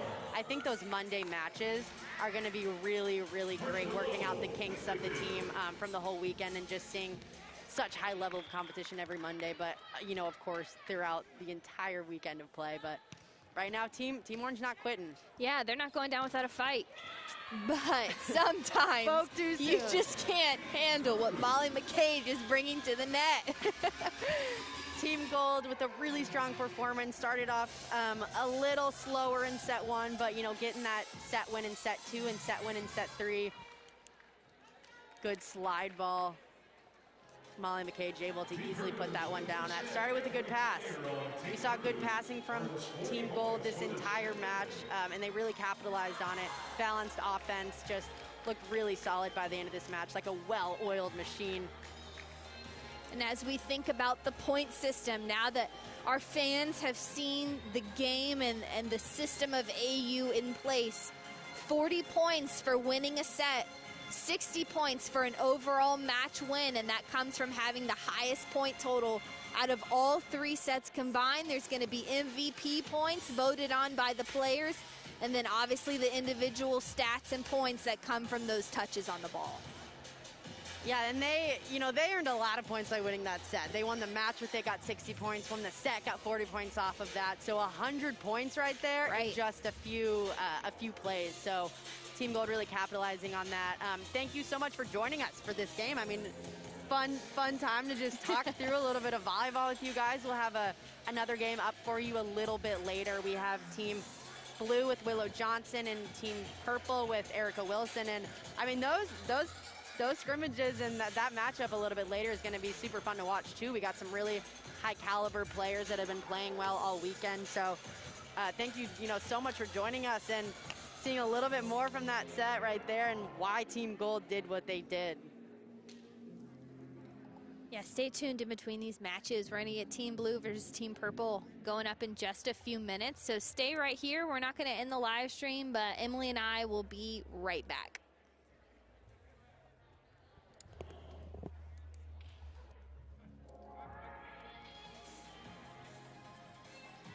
You're seeing some highlights from this match right there. Team Gold just capitalizing on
there, and welcome back to the stream. We're getting ready to kick off scrimmage number 6, Team Wilson versus Team Johnson, right here in the AU Pro Sports Volleyball Arena in Dallas, Texas.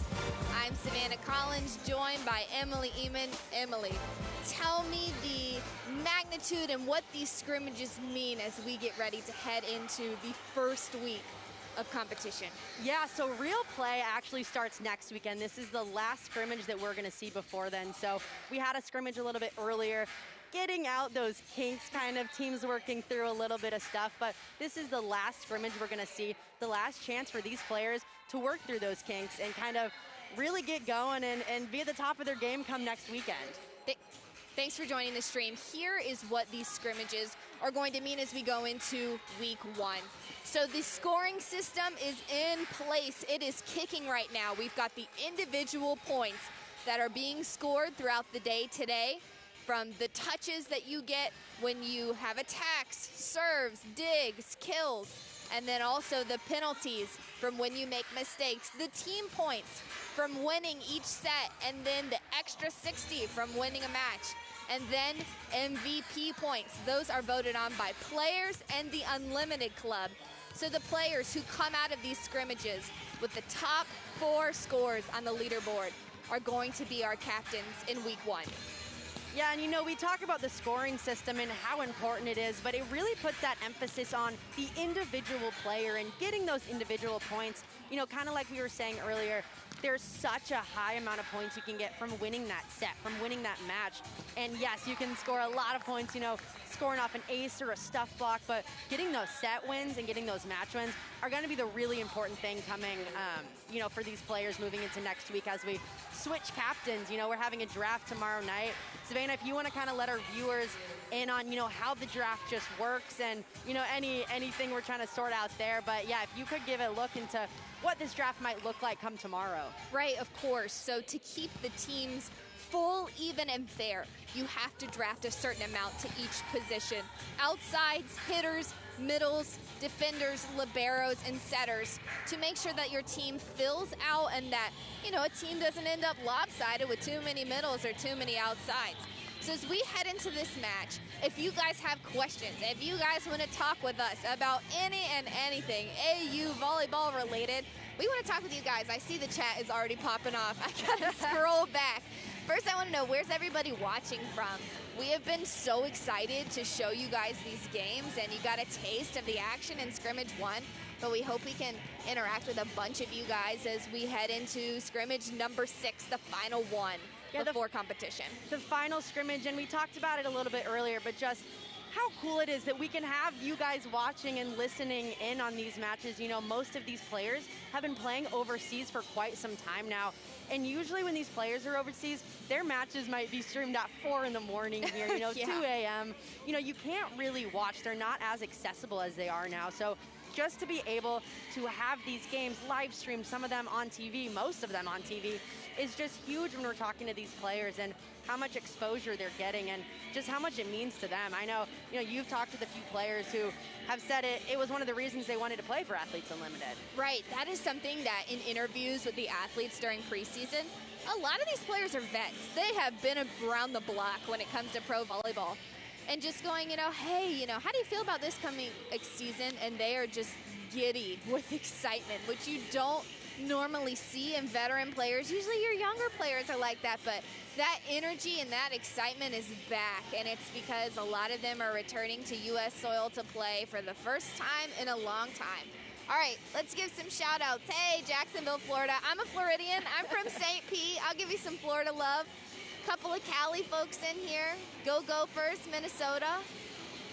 Let's see, Illinois, Houston, Texas. I hope all of our fans tuning in from Texas were able to stay safe this past week.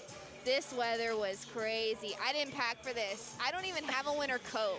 I've seen Savannah snow came. one time. She goes, these are my 2 coats. Didn't think I was going to need them, but here we are. 5 degrees in Dallas, Texas in February. You know, you never thought you were going to see it. Our players going through just so much in the last probably 10 days with, you know, luckily we were able to have, you know, power, fresh water at our hotel we're staying at. But, you know, the same thing wasn't the same here at the arena. We had players practicing in a 35-degree dark Yeah, gym. we lost power here in the arena like many Texans this week. So we just, we're thinking about all you guys as you hopefully are getting power turned back on in the next couple of days, hopefully soon. Some other people tuning in from Rio, Brazil. Okay, I think that's our furthest so far. Mexico, wintry Wisconsin, Frisco, about 30 miles north of us, San Diego, Central California. Another from Brazil, basically Sheila's neighbor. Okay, we got a question for you, Emily. How were the captains chosen for the scrimmages today? So the captains for the scrimmages today were based on how they played for the last 2 days. So like we said, these are the last scrimmages of the weekend. So we actually had 4 scrimmages over yesterday and on Saturday. So whoever got the most points from those scrimmages were the captains this week. And actually, they all came from the same team. The last 2 days, Team Ari Cruz in gold was wildly successful. They won both of their matches, and these 4 captains for the scrimmages came from that team. So in this match specifically, we have opposite Willow Johnson, and then outside Erica Wilson, and then in the last match we saw about 2 hours ago, we had Ari Cruz and Tiffany Clark as captains. So the captains are chosen based off individual points that they get for matches. We touched on that scoring system a little bit earlier, but each week the captains will potentially be new based on the individual points they receive throughout the weekend. And come tomorrow when we're redrafting again, we might have completely new captains. So we'll see. It's kind of ever evolving, but that's what makes Athletes Unlimited fun. We're getting into starting lineups right now. With Team Erica Wilson, we're seeing outside hitter Jordan Larson, a big name to watch her right now. Setter Bree King, middle blocker Leanna Seibeldon, outside hitter and captain Erica Wilson, middle blocker Ali Bastinelli, opposite Ebony Nwanabu, and libero Nomares Velez Augusto.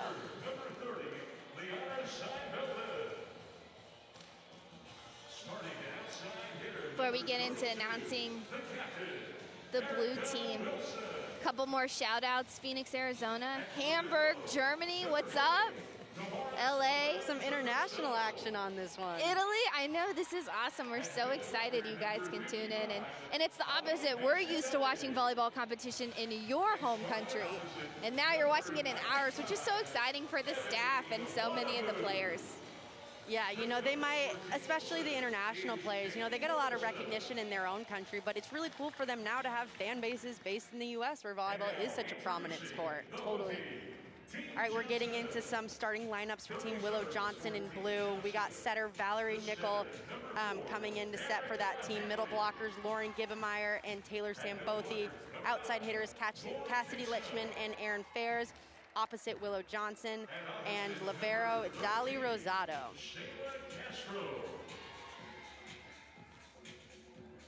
And now the starters for Team Johnson. At center, number 2, Valerie Nickel. At middle blocker, number 6, Lauren Gibbemeyer. Sliding outside hitter, number 8, Cassidy Litchman. And outside hitter, number 11, Aaron Fairs. We're seeing some pretty big names come into this match. For purple, we have Jordan Larson, and then for blue, we have Shayla Castro. I mean, just Olympic-level players. They've won, medals with their countries, and it's so cool that now they can be on the same court, competing in the same match in the U.S. And starting it opposite, the captain, number 40. I love this comment in the chat, I love how they look like they're having fun. That is something that we saw in AU softball season that I was hoping would continue when we got to volleyball, was the bond and the friendships that the players were able to form. And being here barely 3 weeks, we have already seen how they have started to come together and get to know one of each other. And you can see the energy that's been created. And this is only a scrimmage match. It was funny when Willow was drafting her team last night. She started off by saying, "My right-hand girl, Valerie Nickel, as her setter." So it's funny seeing those bonds form right now with players that may not have ever even met each other, but now are, so close, spending 24/7 together. You go to the hotel, you'll see them hanging out in the player lounge. You see them getting treatment here at practices, interacting with each other. But so cool to have so many players from the U.S. be able to play on the same court, because, you know, typically with international volleyball, you can only have a handful of Americans on one team. So really cool to see so many of them playing for one team on their home soil. I mean, it just gives me chills, and it's something that so many of the players have talked about just endlessly, and how excited they are to play for Athletes Unlimited, and the opportunity it gives them to, you know, show themselves off a little bit, because they don't really get that same coverage when they go overseas and play. Definitely. We're going to start things off with Jordan Larson behind the service line for Team Wilson.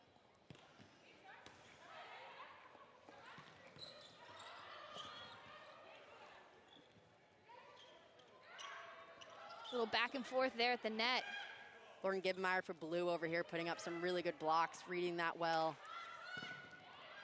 Willow, the lefty, playing outside this rotation. We saw that last match with Holly Tolliver. The lefties can get it done, Yeah. let me tell you.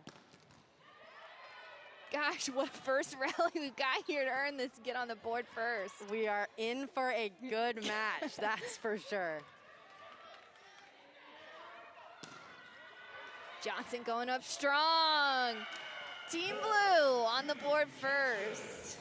Yeah, Willow Johnson, you know, she's at lefty on that outside. It's pretty hard to defend. It's a little different when you're defending a lefty on that outside. So you can see this block come in just a little too far, giving her angles to use, high hands to use. Namaris runs for that ball, but can't get it done. One thing we watch play out in Team Cruz versus Team Clark is those two teams slowly start to come into rhythm. You know, right here, just in this first rally or so, we've seen a lot of tips and a lot of back and forth there at the net. And I think as this match goes on, we'll see the setters and the hitters start to get in sync more.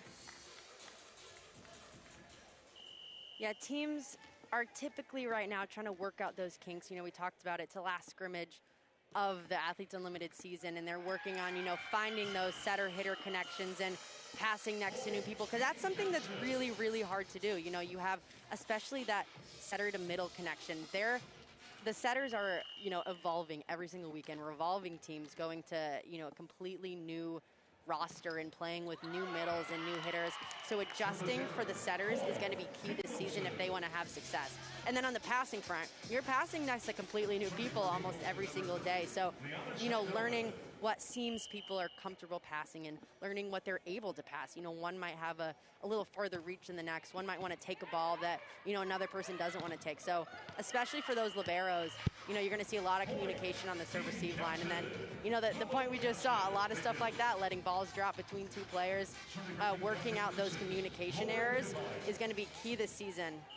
And that was a big priority of preseason, of one, just everybody kind of starting to get back into the groove of playing volleyball again, because it had been a while. And then also just creating some basic systems so that players and teams are going to be able to build off of it this season.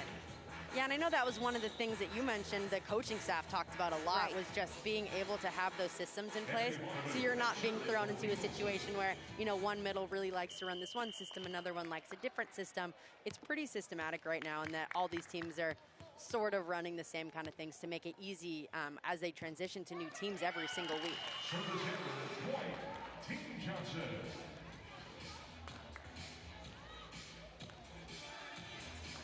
The captain, Willow Johnson. Again, if you're watching on our Twitch stream and want to pop anything in the chat, you have any questions about volleyball, about Savannah or me, or, you know, any of the players, pop them in.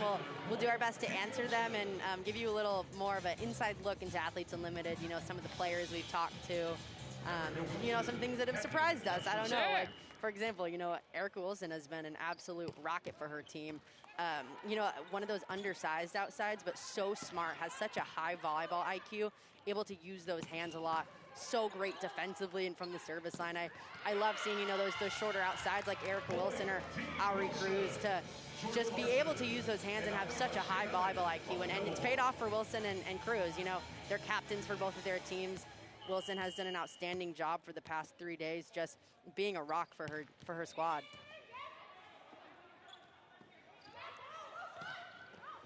Erin Fairs with the roll shot. She has had some really successful days in the scrimmages. really successful days. And I think one of the main things that stands out for me with her is her passing. She is so solid when she's on that back line and serve receive. It seems like all the liberos feel so comfortable passing next to her just because she does such a good job putting a ball up, a settable ball that, you know, a setter might be able to find a middle on. And that's something that we've talked about a lot, kind of trying to find a balanced offense and not forcing that outside set so much. Fairs is a Texas native. She's from Houston. You actually met some of the Texas natives, right? You toured around the facility just a little bit with them. Yeah, I did. So I was here at the arena about a month ago, and it did not look like this. There is so much work and time that has been done in the past month to get it game ready, and it's super exciting to see what you guys are seeing on the stream right now of, you know, we're rocking and ready to roll for the first games. Yeah, believe it or not, this arena used to be a rodeo coliseum. So, you know, you're seeing big bulls riding around here, but nope, we switched up. It is now a volleyball court. We got 2 courts in this arena, a little weight room. Not very visible for the fans, but they've completely transformed this entire coliseum to exactly the way we wanted it. And it's been evolving every single day. You know, these players are playing on a court that looks different almost every single day in practice. We didn't have these big black walls up, which have been really helpful just for depth perception wise. We put up these graphic, you know, light up things around the around the court. LED that have been lights, cool. yeah. LED lights, there it is. Jordan Larson being Jordan Larson over there, finding the hole in that block. Just such an incredible veteran player, and so cool that she's able to play on home soil. I mean, she's a 2-time Olympic medalist, won gold at the 2014 World Championship with Team USA, has been a really strong team captain for Team USA for such a long time, and seeing her finally be able to play on U.S. soil is, you know, just something that has been really cool to see and watch evolve in the last few days. And so many of the other players have named her as their player that they're excited to play with, which is so cool. So many of these athletes are other people's favorite athlete as fans. So it's always fun to ask them, you know, who is someone that you grew up watching, that you grew up, you know, looking to as a role model. And I've heard, you know, Lauren Gibbemeyer, Jordan Larson, you know, Betty De La Cruz, and now they're all here together, which is wild. Yeah, something a player told me about Larson earlier was that, you know, she's not this flashy player you might see. Yes, she's one of the best players in the world, but she just comes in, you know, not necessarily the most vocal person, but gets the job done every single time. She'll lead that team by whatever means necessary, and that's why so many people are excited to play with her, because she's such a good team leader and team player. I mean, it was cool for me just being able to interact with her, too. Yeah. I mean, she's a player I grew up watching since I was little, and I remember sitting across from her and having our first interview. I was just shaking in my boots. I was so excited. Fun question for you from the chat, Emily. Emily has tons of volleyball experience. She played at Northwestern, so who would you love to play with or against? Ooh. I mean, I gotta give the answer of Jordan Larson. I think she would be so much fun to play with. I think really tough to play against. I don't know if I would want to play against any of these players. You know, they would really bring the heat. But playing with some of them, oh my gosh, I mean, that would be an absolute dream come true. I actually played against a lot of them, you know, a lot of Big Ten players here. We have about 20 total, so almost half of our roster's full of Big Ten players. And seeing them evolve from, you know, when I played against them to, you know, how they are now, they've all improved so much. Right. You know, you look at someone like Simone Abbott, who played last scrimmage, who I actually played with for 2 years at Northwestern. Just seeing her improve over the last few years has been absolutely incredible. And just watching all these players just thrive in this environment has been fun.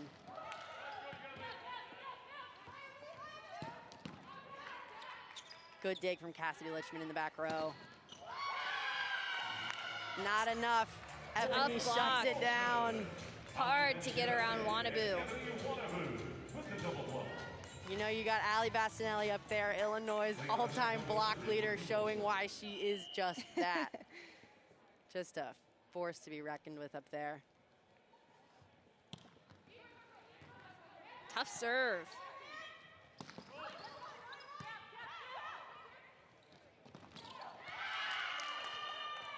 Yeah, still working on that setter to hitter connection, but you know, we're getting it a little better than we have. But like you said, we're seeing a lot of tough serves, and they're putting the opponent in really tough situations. We're seeing, you know, a lot of outside sets, and part of that is because of how hard the service pressure is right now. Definitely. One question in the chat is something that we were talking about earlier is the depth perception. So this arena is really big. Behind what you all see on the stream is another practice court. And sadly, the fans can't be there. And you, as fans, serve such a great role in kind of like filling this area with sound and cheering and body. So it can be tough for the athletes to start to adjust to keeping the ball in, you know, not overshooting. Can you give some instances when you've had to make those adjustments, maybe in different gymnasiums you played in college, Emily? Yeah, you know, the first thing that comes to mind, I remember playing at Iowa every year, Carver Hawkeye Arena. It is a just absolutely massive arena. They actually just got a new arena, but they used to play in the basketball arena on that court, and it's sort of like this. It's pretty dark through the whole thing, so watching a ball fly through the air and having so much space, it really messes up a lot of serve and pass. So, you know, you're seeing a lot of serves that go really long, and you're not necessarily picking up the ball as it's coming to you on the pass. So that was always something that was really tough playing in that specific arena. And yeah, like we've seen throughout practice this whole week, it's been tough for the players to adjust too. You know, they put these black walls up, but that wasn't there before. And we saw kind of a lot of serves, especially in that first day of scrimmages, a lot of serves going out. Passing was pretty tough. So I think this definitely helped the players be able to adjust just a little bit more. What a shot there by Erin Fairs. Point for Team Johnson. Yeah, I mean, she can just hit it all. She's really good at hitting those really sharp cut shots, and then, you know, you see some down the line, but that just speaks to how good of a player she is and being able to see the block and adjust on her swing.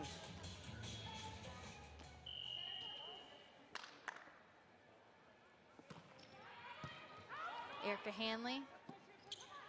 Tough serve there. Purple was able to recover. Looks like that went off the head of Taylor Zimbosi right tough. there.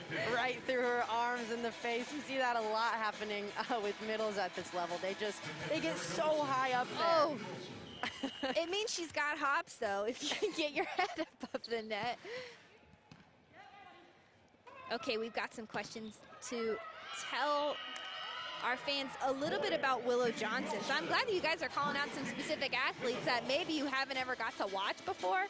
So Emily, can you give us some fun facts about Willow Johnson? Yeah, Willow Johnson actually just finished up her career at Oregon last season. So she played there from 2016 to 2019. So one of the younger players that we have, but she was actually able to get a little bit of international play at Turkey before coming here this last season, which was, you know, good for her to get back in a little bit of a rhythm and get going with a team internationally before she came here. She was an All-American there in 2018. She actually has a brother that is on the Phoenix Police Force, which is why she chose her cause, the Phoenix Police Foundation, and she had a lot of good things to say about him and, you know, why she's supporting that cause. But yeah, a really good player for us, you know, comes from a really athletic family. She's the daughter of Hall of Fame pitcher Randy Johnson, and just a really athletic player, really good on that opposite side. You know, she's a lefty, so she can hit a few more angles that other people might not necessarily be able to hit. But yeah, Willow has put up some really good numbers in the last few days. Obviously good enough to become a captain for these scrimmages this week. You mentioned something about Willow Johnson is that she got to choose a cause that she could play for this season. And that is something that I want our fans to know about because it is such a unique aspect to AAU. It's the Athlete Causes program, and it provides funding to charities of the player's choice. So how cool is that as an athlete you can choose a charity that is, you know, something that means something to you, close to your heart, for 50% of their season bonus will go towards that fundraising. So whether you're playing for the Humane Society or what Willow Johnson was playing for her brother, there is a ton of different causes that the athletes are playing for, and that's actually going to be revealed tonight. So you'll get to see all of the different causes and fundraising that mean something to each of these individual athletes, which just goes back to AAU being player-led. Yeah, I was just thinking that as you were saying that. You know, that just shows how much Athletes Unlimited wants these players to use their voice and be able to speak on causes that means so much to them. You know, we have a lot of people choosing charities to do with social justice, racial justice, the environment. Right, people are able to, you know, have a cause that just speaks to them, and that they're able to, you know, being able to donate a decent amount of money to. Right. Too. You know, normally with professional sports, you know, the team might donate X amount of money to whatever it is, but here it's so player-led that they're able to use their voice and, you know, give back to the communities that have given back to them. Of course. Team Purple really pulling away here, up 17-11 right now in this first set.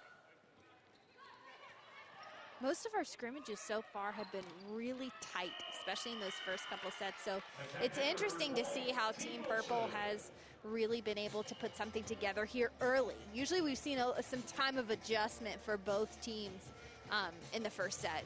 Yeah, and I think that speaks to how good Bree King is as a setter. You know, one of our younger players, but she has just been an absolute rock for whatever team she's been on, dishing up some just butter sets. I mean, she's putting her hitters in such good situations. And then, you know, part of that comes from the pass, too. It seems like, at least in this first set, they've been able to pass really good balls and be able to, you know, allow King to have a balanced offense, find that middle periodically, find that opposite, rather than just forcing all those sets to the outside. Because, you know, while Jordan Larson is an incredible player, we got to get a few more players, you know, touches in production.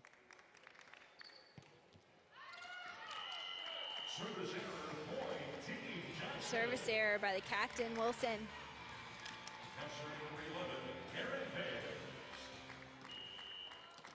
Back behind the line now is Erin Fairs. And now that she's rotated to the back row, it is just so amazing to see how she is able to produce no matter where she is on the floor. Yeah, you know, we've talked about it a lot, but having that back row attack has been crucial for these teams. We're playing with international rules, so, you know, while you might be watching NCAA volleyball where they get a high amount of subs, these teams only get 6. Right. So these players, especially the pin hitters, have got to be able to play in that back row too, and be an option in the back row. So we haven't seen too much of it this set, I would say, but normally we're seeing a lot of production, setters finding hitters in the back row to put the ball down because they have to play back there and because they are doing so well on those back row attacks. I love seeing the back row attacks too, because it keeps almost every ball that goes over the net a competitive one and one that's tough to defend. Free balls are few and far between. Yeah, really tough to defend. You talk about, you know, being a blocker on the other side, having to worry about, you know, going pin to pin, but then also having that back row option to worry about makes it really hard on those blockers on that other side, puts a lot of strain on them, and gives your team really good options to run sets that might not be defended as well. Roll shot from Fairs is out.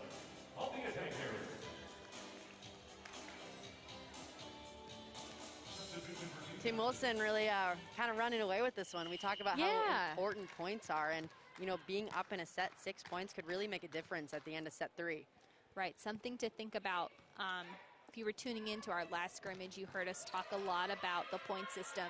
Regardless if a team is to win both of the first 2 sets, there will always be a third set. That's to create parity, to earn points each match throughout the season. So there's basically the same number of touches and points and rallies on the board every single game this season. Yeah, it just puts the emphasis on the individual point and the individual player. Like we said, you know, that match win is so important. You can win 60 points off of that. So the total score from those all those sets determines that overall match winner. And we've, like you said, we've had a lot of close sets, and that third set has been really crucial in determining the overall winner of the match. I hope to see Team Johnson able to make some adjustments here. Able to just maybe get the serves under control, have some better communication, and then come back to the very big front row and block that they've had to face with Team Wilson.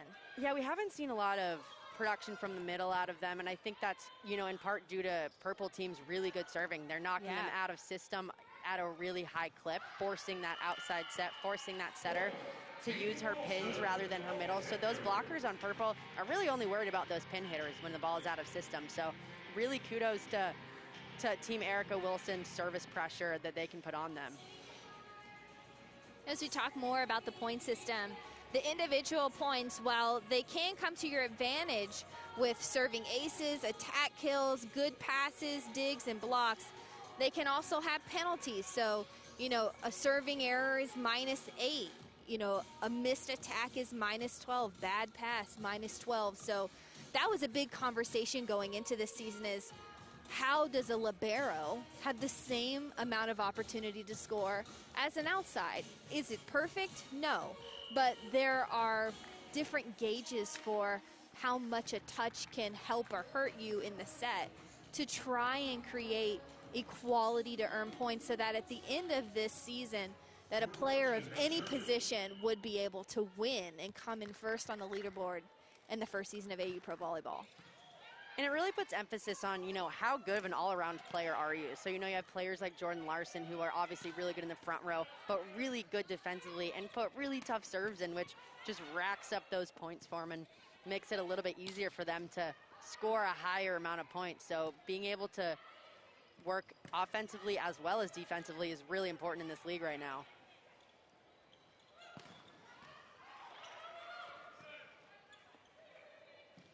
Free ball, let's see how Team Purple uses it.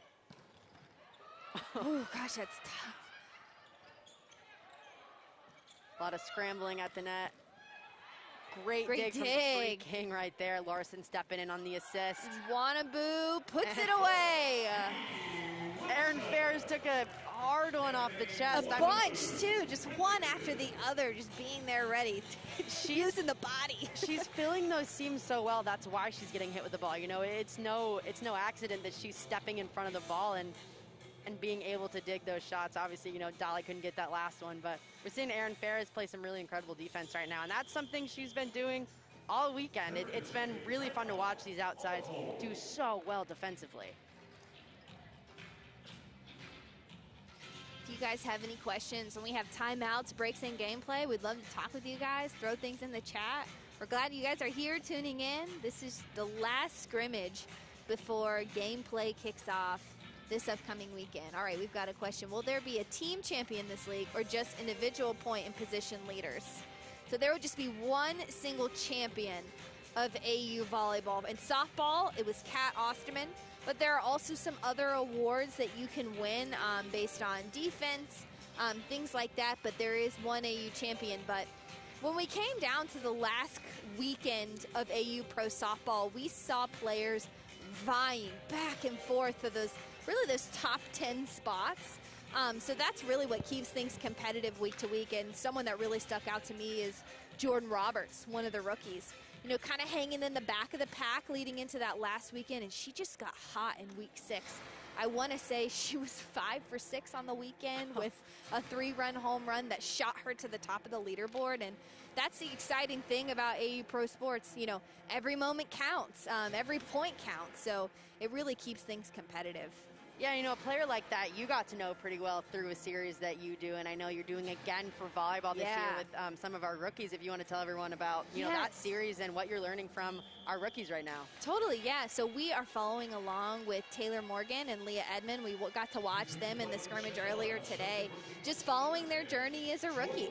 We did that with Kamalani Dung and Jordan Roberts during softball season, so it's really neat to see that rookie perspective, especially the fact that it gets to be in the United States, which I don't think any of the other athletes who aren't rookies got to have their first pro season in the U.S. Yeah, unless they're, you know, right away playing on that national team. They're shipped overseas, and you're playing for a team over there, which, you know, brings a lot of challenges. But having your first rookie season here on U.S. soil is, I know it means a ton to those players and, you know, a ton to the players that aren't rookies as well. Emily, I'd love some insight from you on Erin Ferris. We see most of the other outsides in AU being much taller. Why is it that regardless of height that Ferris is able to be lethal when she gets going in the front row? So, yeah, one of the reasons why Erin Ferris is so good on that outside position is because she's so smart and she knows the game of volleyball well. So you see her as a smaller hitter using shots like that, getting a little shoddy, you know, throwing roll shots in there, throwing tips in there. She just has such a high... Then she puts it We away. were talking about it. I mean, you see stuff like that. She can find any small hole in that block and just absolutely rip it when she needs to. And then if there is a solid block up there, she's so good at using that block and tooling it out. But you see that middle blocker come in late, and she's going right through that one. I mean, Erin Ferris is one of those players that, you know, you watch in college and you think they're undersized and might not do well. She absolutely excelled in college, and she's excelling at the professional level too. She's doing so well, and like I said, that's in part due to her high volleyball IQ, being able to see that block on the outside and use whatever means necessary to score. I mean, she could probably hit a specific inch of the court if she wanted to. That's how good she is right now.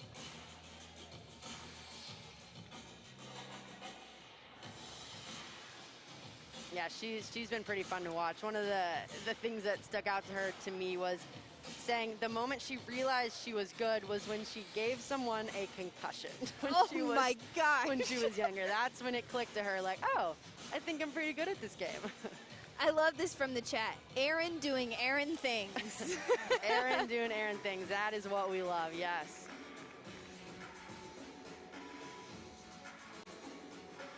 So we have some questions about how to watch games this season. So 22 of our games will be on Fox Sports or CBS Sports Network. Then we're going to have 8 games on digital platforms like we're doing right now. So you'll be able to tune in with the ease that you did today to get to watch the scrimmages. And soon we are going to have some international options. We're going to get those out to you guys before games kick off. So if you are overseas and wanting to watch the games, we'll have some options, and we'll announce that soon. Yeah, games this weekend too. Real matches start on Saturday, so you can watch match number 1 live stream on Facebook Live and YouTube Live, Twitter Live. That kicks off at 5 p.m. Eastern, and then that second matchup will be at 8 p.m. Eastern on FS2. And those broadcasts, we're going to step it up a little bit. You know, we're just getting our feet wet here in the scrimmages, but we're going to have super slow-mo, 10 different angles. And an incredible broadcast crew. We have 2 of the best people who know volleyball better than anyone. Salima Rockwell, you know, she announces so many games for, you know, Texas Longhorn Network, does a lot of games for Big Ten Network. Kevin Barnett, an Olympian, just a really well-oiled machine crew that you guys will have with you. You know, we could never live up to them, but we're just here to hang out with you guys today. But if you like watching on Twitch for those 8 games, you can join me, and we're going to have a couple different volleyball stars, people from the volleyball community, coaches, players from U.S. and overseas. So if you like kind of hanging out during games, make sure you come back to Twitch for those 8 games where we're going to get to hang out and talk with the chat, and I'll make some game day recipes, share them with you guys. Yeah, you see Ebony Nwanabu putting it away for Team Wilson right there to give them set 1, 25-18. You know, up 7 already in total points on the match. It means a lot come that third set like we've been talking about. But yeah, you know, along with that Twitch stream that you're talking about, we will actually be hosting a live stream for you every Wednesday starting at noon Eastern on Twitch. It's called The First Brew. So Savannah and I will bring a player on to interview them a little bit, give you a recap of last weekend's matches and the draft from the night before, and then preview those upcoming matches this weekend. So our first live stream will be this Wednesday on Twitch at noon Eastern, and it'll be a lot of fun. Yeah, join us while you sip, depending on what time zone, your morning or afternoon coffee. We know we've got fans from all across the country and the world too. All the people tuning in from, I think I saw Germany, Mexico, Brazil. So we're super excited to hang out with you guys on First Brew. Yeah, some other stuff we have going this week. If you want to get to know the players a little bit more and actually be able to talk to them, we have a huge event on Wednesday happening at 7:30 Eastern. It's our Athletes Unlimited launch event, and you can still sign up for that. We're going to have our advisory board members, people very well known, like Abby Wambach, Kat Adams, Taylor Rooks. We have national team coach Karch Karai, some of our players, Jordan Larson, Deja McClendon, Tori Dixon, Betty De La Cruz. That's going to be emceed by our broadcasters, Salima Rockwell and Kevin Barnett. But just a crazy, you know, high-profile group of people that you can interact with. I'll be moderating a session there. But if you want to sign up for that, you can go to auprosports.com. Click on schedule, go to preseason, and you can sign up right there for that Athletes Unlimited launch event. Again, that's happening Wednesday at 7:30 Eastern, so hopefully you guys can join that one. You can still sign up. It's not too late.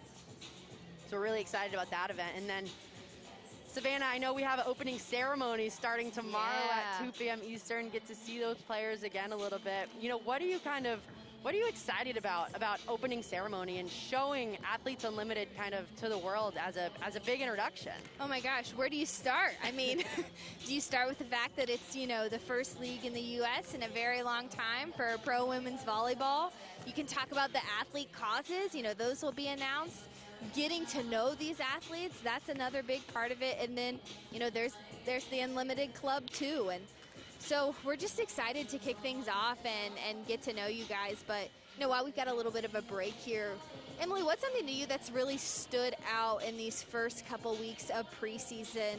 Whether it was a specific player or a specific moment where it kind of hit you of, okay, we're doing something really cool here. You know what? I'm going to go with something that I want to say happened off the court, but I guess it was really on the court. Seeing how these players are adjusting. Like I talked about a little bit earlier, the weather has not been friendly to us in Dallas right here. The power was out in this entire arena. We had to cancel a few practices, but these players came in. We're playing in a 35-degree gym in the dark. And seeing how badly they wanted to get on the court, how badly they wanted to compete for Athletes Unlimited and just get those practices in. I mean, they've been trying to get in the gym for so long now, but seeing their determination and just want to get better and get in the gym, that's been my favorite part so far. Definitely. Okay, mine is totally not volleyball related. When you came into the Shield, you had the option to bring your pets. And there are so many dogs in the Shield, and they are so cute. So many of the players have brought their pets with them, and we've highlighted a couple of them on social media. But for me, that just shows how you can really get to know the personality of these players when you watch the league this season. So I encourage everyone to make sure you're following us on all the other social platforms, because the AU content team does a phenomenal job of showing you what this experience is like. I mean, we are in the Shield. The fans can't be here. We wish you were here and got to connect and meet those players, but we're going to try and make it as, you know, close and as much fan engagement as we can give you this season, which, shameless plug, I had some giveaways during softball season where you could win a foul ball if you were tuning into our Twitter feed. This season, we're giving them away mini volleyballs like you might catch if you were in the arena. So make sure you're following me at AU Pro Sports, because during games, we're going to be giving those away, because we want you to have that opportunity to win that merch. Yeah, you know, Savannah won't be down there with a T-shirt shotgun, but she can mail those out to you. So be ready. Look out for those on our AU Pro Sports Twitter pages, Instagram pages. We do it all. We got the TikTok going. Some good stuff in there. Some of our athletes are pretty good TikTok dancers, I will say. Yeah, they are. So I see a question in the chat about Paige Tapp. I so feel for Paige Tapp. Talking to her in preseason, she was one of those players to me that seemed so excited, like many of them, to do this, but it really just meant a lot to her, for her friends and family to be able to watch, and she did suffer an injury last week. We don't have an update on her surgery and her recovery schedule, but I just know everyone here at AU is thinking about her, and we wish that she was here, and, you know, we're hoping for a speedy recovery for her. Yeah, Paige Tapp was one of those just really bright players. She would just light up a room anywhere she was. So many players, you know, they had posting about her, just such nice things to say, just a testament to how, you know, good of a person she was. And really sad to suffer an injury this early in the season. But yeah, our thoughts and prayers are with Paige. Getting going on set 2 right here. Earlier in set 1, if you're just joining us, Team Erica Wilson in purple actually won that set 25-18. So pretty handily took it. You know, that team led by Jordan Larson over there. She may not be the captain for this specific team, but she's acting like one. Emily, coming into this match, you know, we saw this blue team struggle a little bit. You know, they would get on a run and then maybe have some errors here or there. What do you think that Team Johnson is going to want to do here in the second set to make adjustments and come back and take this set? I think, first of all, the biggest thing they need to do is find some balance, which starts with the pass. You know, you want your setter to be able to set anyone on the court. So you want to be able to set that middle ball. You want to be able to set a back row ball, maybe an opposite, on a slide or something. So the ability to do that sort of relies on the pass. So this team really needs to pick up their serve receive and just handling those easy balls to allow their setter to set those balls and to not have so many balls going to that outside, because right now they're very pin dominant. But, you know, Team Wilson is just serving them off the court right now. So just a testament to how good they're serving and making it really tough on that blue team to pass well. It's tough to get into production and get something going when you just have one tough serve after the other, and then you're kind of there going back and forth at the net. Yeah, you have Larson back there. Yesterday, she ended a set with an ace and then started that next set off right away with 2 other aces. So she's just been an absolute hammer of a server. That's an easy way to pick up some individual points. Plus 12 for service aces in the individual point category. So Larson's picked up a couple here, right, to start off the set. She's racking up those individual points like we expected her to, I think. Got some analysis from the chat. Team Wilson isn't let any ball get through their blocks. Yeah, they have been big up there on the net. Yeah, you know, I touched on it earlier, but they had middle blocker Ali Bastinelli in there, Illinois' all-time block leader, just so big up there. And then you have Liana Seibeldin, also a huge force, just an absolute wall. So it's been tough to get stuff by Team Wilson.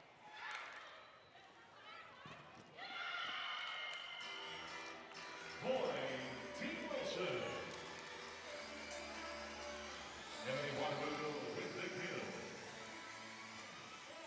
See this hit from Ebony over here, just using those high hands. You see that blocker not pressing over enough, so she's smart enough to tool him on those high hand shots.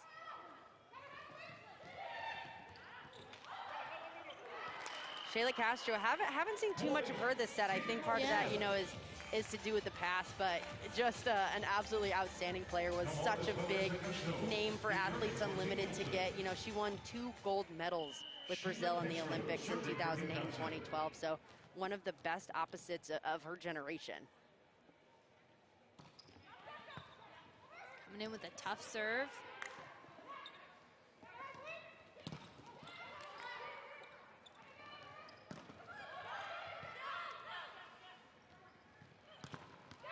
What a block there for Team Blue. Hanley going up big. Erica Hanley, a captain actually for the last 2 matches this weekend, has done a really good job on that front row, being a good setter for her team as well as a blocker, and you see that right there.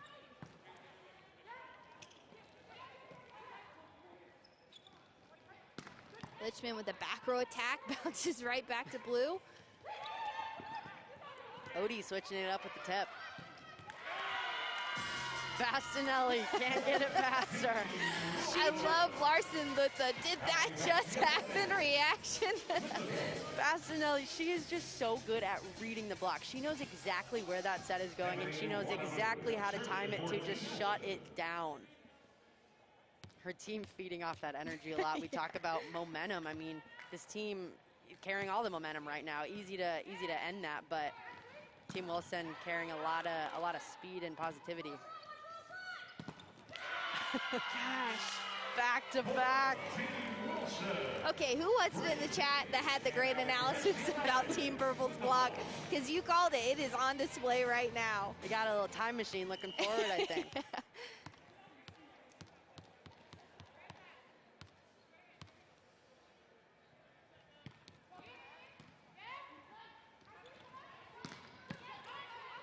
Good D from Ebony.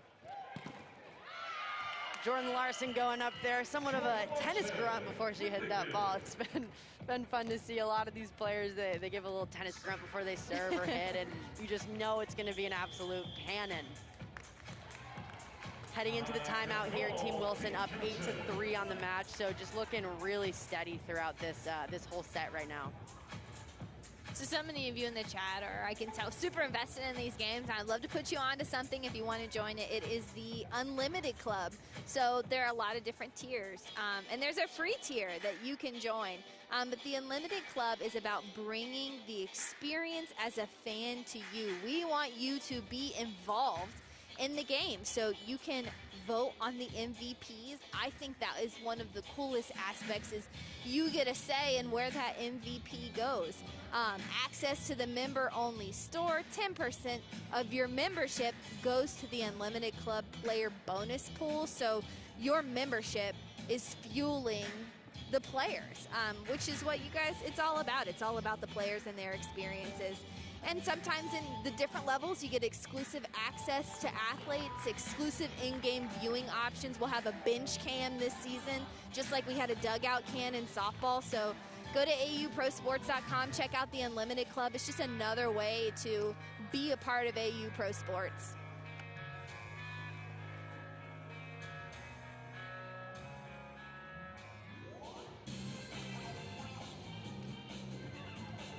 We talked about it a little bit last set, but the DJ's just got this place bumping. When we have fans here, we're going to be ready for you guys. We've got a live DJ in the arena. It's going to be so awesome when all of the energy and atmosphere that you all bring is going to be here in person with the athletes. Yeah, and that's something that a lot of teams right now in every sport are trying to deal with. You know, not having fans in a gym completely shifts how, you know, how the team is doing sometimes. You know, I remember in college I would play at arenas like Nebraska that hold 8,000 plus people, and using that as momentum and a driving force to how you're playing. And these athletes a lot of times in college are used to that. And then, you know, especially internationally where volleyball is such a big deal. And then, you know, coming here, not having any fans, you know, they got us screaming over here, but not necessarily the same kind of noise and energy that they might bring. So a big focus that the players have talked about is being able to bring their own energy. I think a few specific players have done a really good job. Taylor Sambothi right here the on Team Blue. The immediate one who comes to my mind, totally. Yes. She's dancing on the sidelines. And even, you know, a play that she doesn't agree with, she's vocal about it. Oh, and yeah. I love it. She's just fired up all the time and gets her team going. You see her fired up Yeah, there. look at that her. reaction. And I love the green kicks. It's easy to find her. She's always wearing those green shoes. Yeah, she has just been so much fun to watch. I mean, like I said yesterday, bringing so much energy to her team and doing that now, too. It helps so much to these players that, you know, you don't have fans creating that for you. So people like Taylor Sambothi, gosh, they just know we're talking about it. I know. They're just right in sync with us. She's been an athlete that I wasn't super familiar with coming into AU, and it's been really great to learn about her. She's an Ohio State alum, played in Thailand, France, and Peru, and she has just been fun to watch. And if you're a member of the Unlimited Club, you can choose a player that's your favorite or maybe you think is going to be successful going into that week and make them your pick.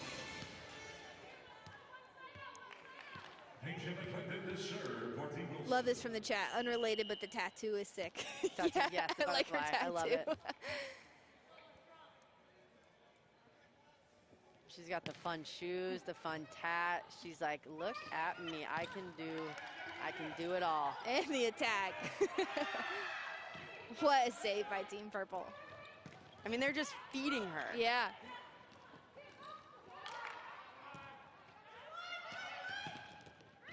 Oh!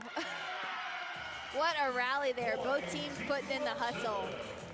Yeah, you know, a little bit of a tight set from Sambothi. Lickman did her best to get that over, but, you know, that purple block, we've been talking about it all game, is just really hard to get by. You see Ali Bassinelli go up, just put an absolute brick wall up and put it straight down. She has been all game super tough to hit around.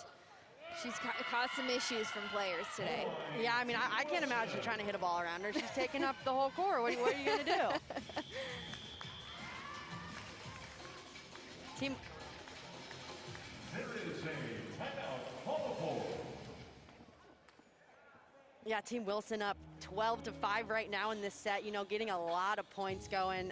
You know, we talk about set points and individual points and how much they matter going into set 3, but we've seen a lot of close games over the last weekend. And, you know, can you just kind of touch on the significance of how much each point matters in the scoring system that Athletes Unlimited has in place? Sure, of course. You know, one of the big things, the big challenge that the designers of the point system had is how do you score each point? So a lot of the individual points comes from touches. And there are penalties and pluses for those different touches that you can have. But someone who really stuck out to me who had a hand in creating the point system was Kristen Tupac. She's been a leader on the court, and she was a leader in that too. And as a libero, one of the big things that she wanted to ensure was that there was an equal opportunity to score.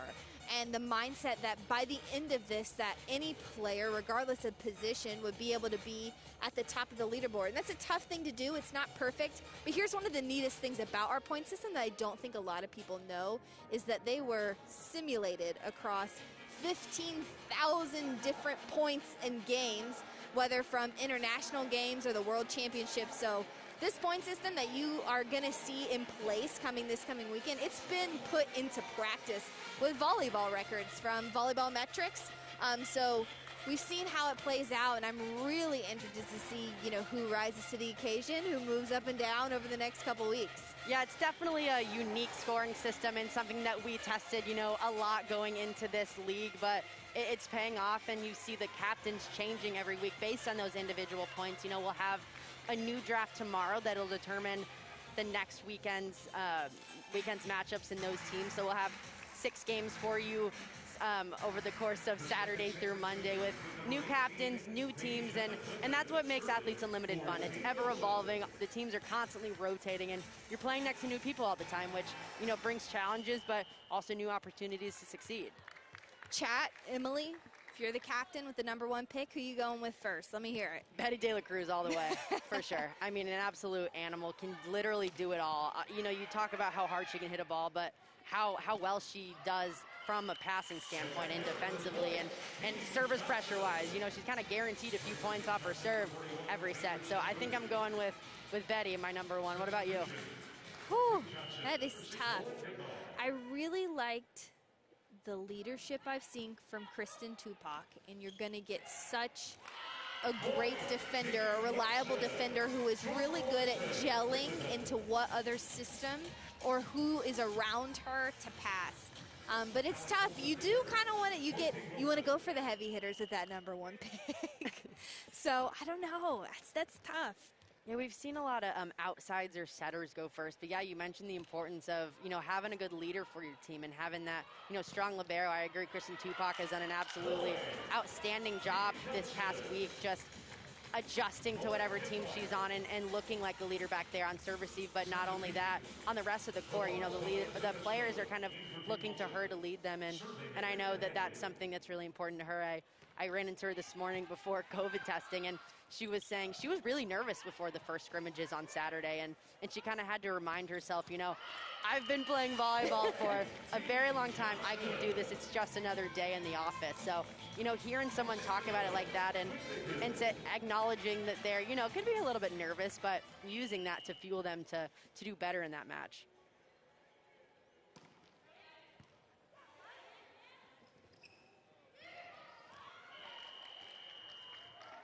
Attacker point, Team Johnson. Might get a challenge here from Team Wilson. I think they thought the ball might have been in, but was called out. So challenge system is something that we've implemented here at Athletes Unlimited. I believe each team gets 3 challenges a match, and looks like Team Wilson might use one right now.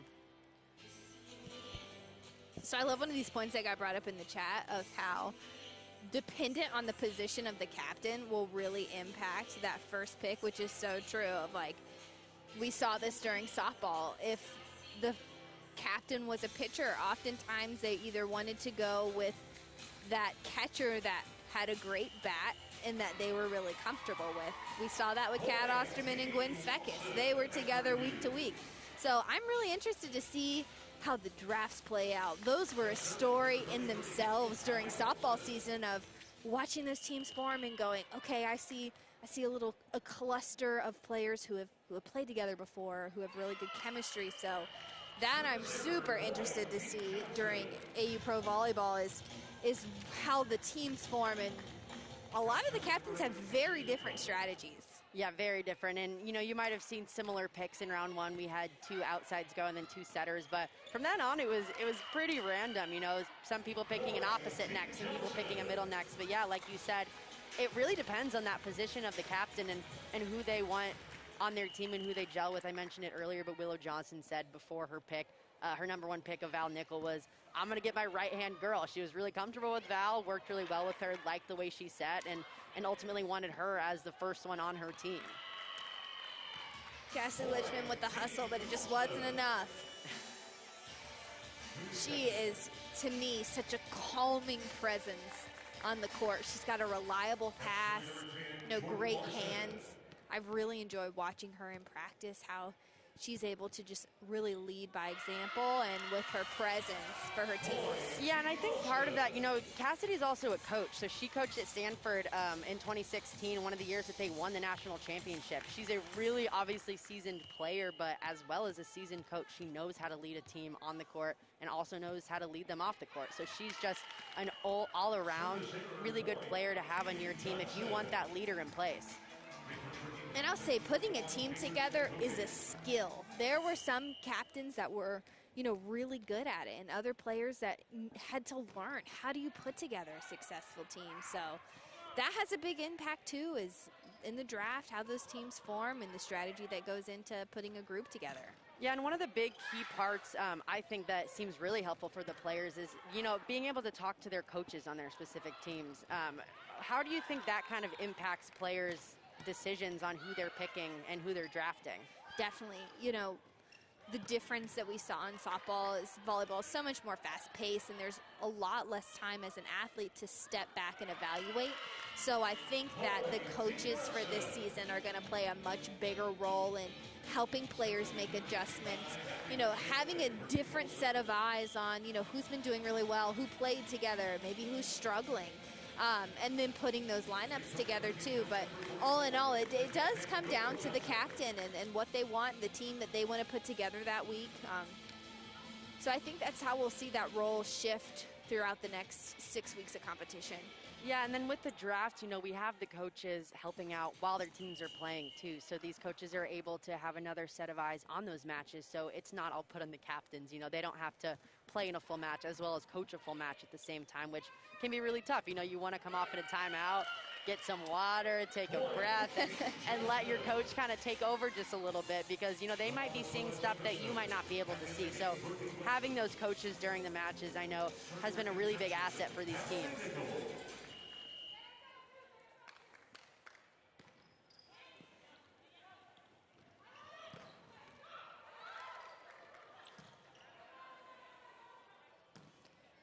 Free ball for Wilson.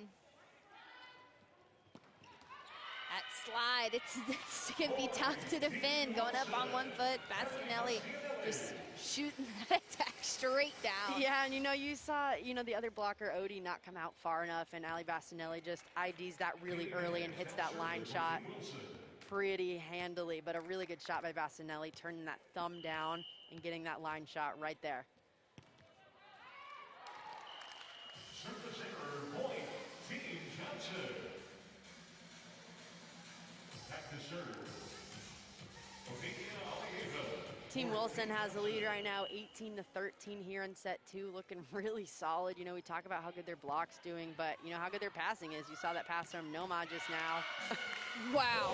Easy ball to put down for Alex Holston. I mean, like I said, that starts with the pass, and their libero, Nomaris, has just been doing an outstanding job of allowing their setter to set any ball.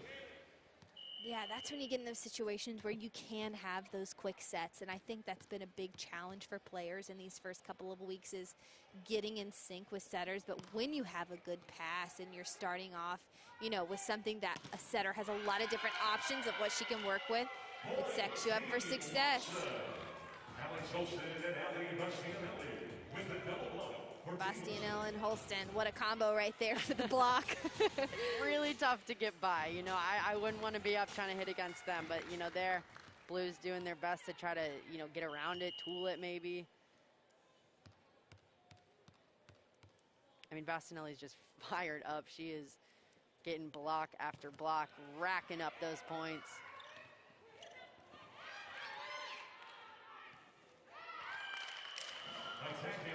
Team Johnson trying to make a little run, get back in this game a bit, close that scoring gap just a little. I've liked seeing, even though things really haven't been going their way, they've been struggling with the purple block, the serve receive.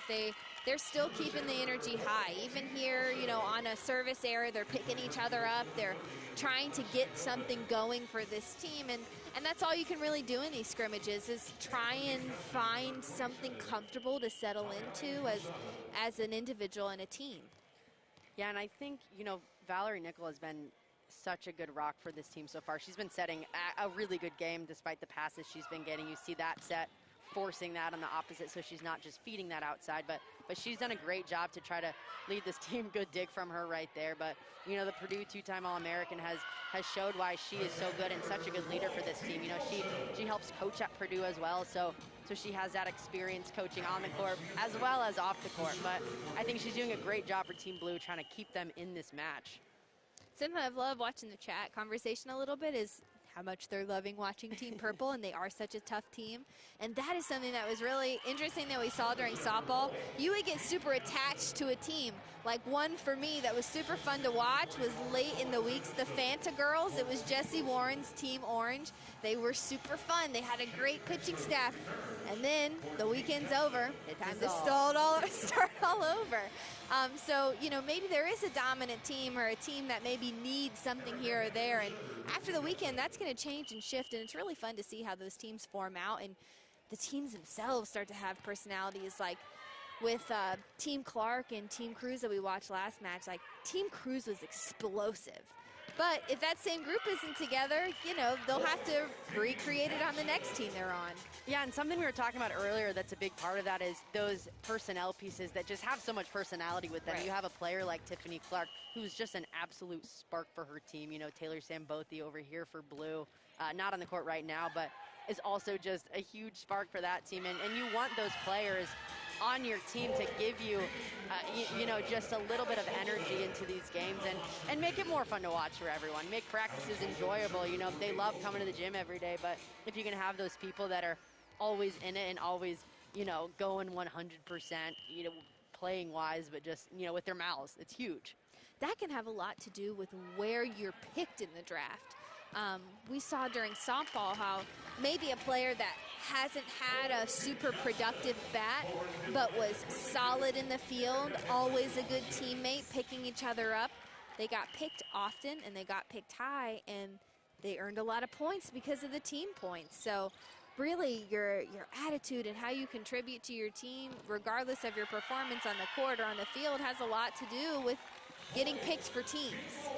Yeah, and you know, just to revisit the scoring system a little, we had some requests to explain it. So the AU point system is based on individual points. So it doesn't necessarily matter who wins the best of 3 sets. It's really based on individual points. So for a service ace, you can get +12, an error is -8, attack kill, you can get +8 on an error, -12.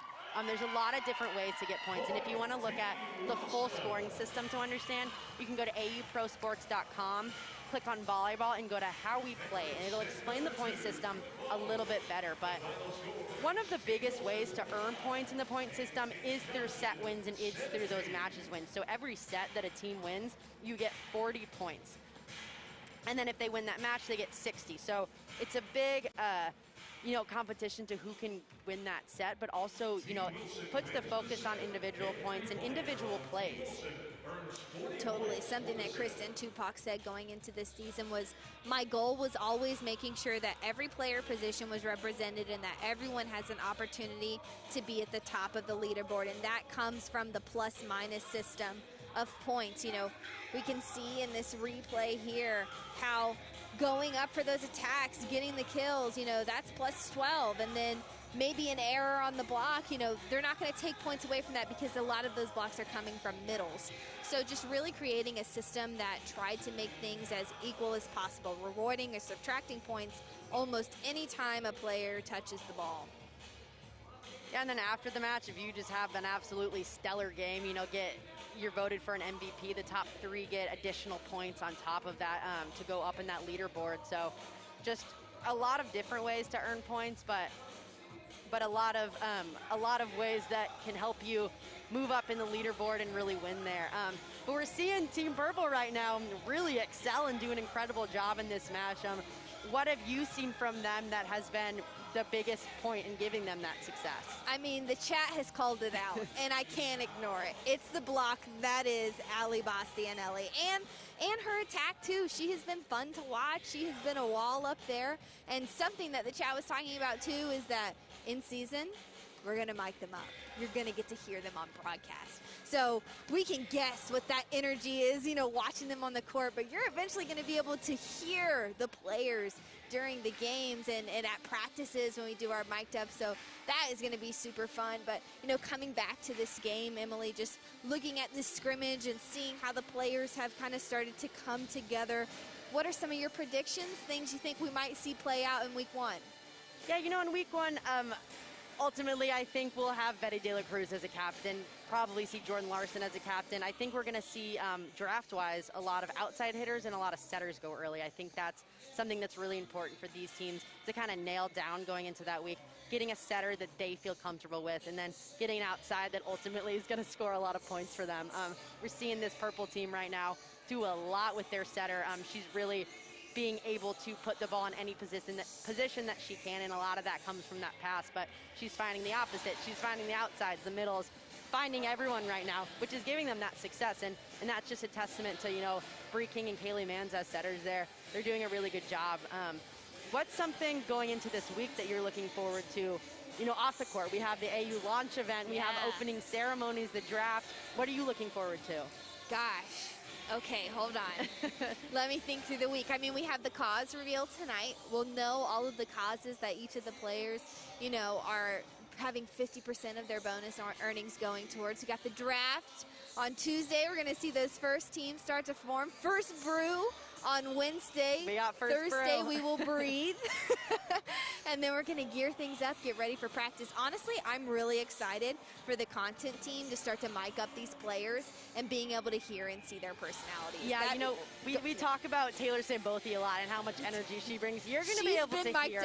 She has been mic'd up. We're going to hear what she finally has to say on the court, so you guys can hear it too. It's been a lot of fun for us to listen to during practice, but during these matches, watching her get fired up over there, I mean, I'm excited to hear what she actually has to say. Yeah, chat, put in who you want to have mic'd up in these next couple of weeks.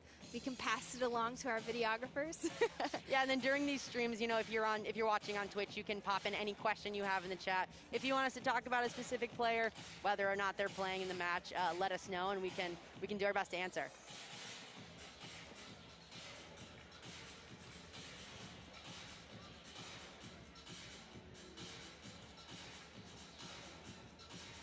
It looks like right now Team Purple is actually up 50-35 on this match, so has a pretty good advantage coming into that third set. It seems like, if my math is correct. Here we go, Emily. Here we go. All right, I'm going to do my best here. If Team Johnson wants to win, they have to keep the purple team under 10 points. So I believe if Team Blue can win 25-9, they could potentially win this match. But, you know, that seems like a hard feat right now. But if my, you know, if my wild algebra, calculus, you know, geometry math is correct, then I believe if Team Blue wins 25-9, they win this match. So once Team Purple hits point 10, the match will go to Purple. But we still play to 25 no matter what. Totally. So I've got a question in from the chat that I actually haven't heard. I have some insight. So have we heard any of the younger players talk about learning or being coached by more veteran players? Now, I haven't really heard that necessarily, but I have heard from a couple of the rookies, big thing for them was getting the nerves under control, kind of getting in the right space confidence-wise and mentally. And then a big step for Taylor Morgan is obviously being here without her knee brace. So a lot of big mental breakthroughs and accomplishments in the preseason. But have you heard that from any of the rookies? You know, I'm not even going to say the rookies. I've heard that from the veteran players, too. Really? They're, you know, they haven't played in a while. I talked to Erica Wilson after the first match that she played last Saturday, and she was telling me, you know, I haven't played since April of 2019. I still got to get my jitters out, too. I talked a little bit earlier. I ran into Kristen Tupac, and she was telling me, you know, that performance anxiety is real. She also hadn't played since spring of 2019. So even these veteran players that haven't played in a while, they still experience the same kind of nerves that these rookies might be experiencing, and just working all that out, which is why these scrimmages have been such a key factor in getting these players comfortable. So we're heading into next weekend, and you're not having to get those pre-match jitters out then, but getting them out now, working out those kinks, and doing all that, and it seems like it's paying off for these girls. What a tough attack there, coming from the purple side.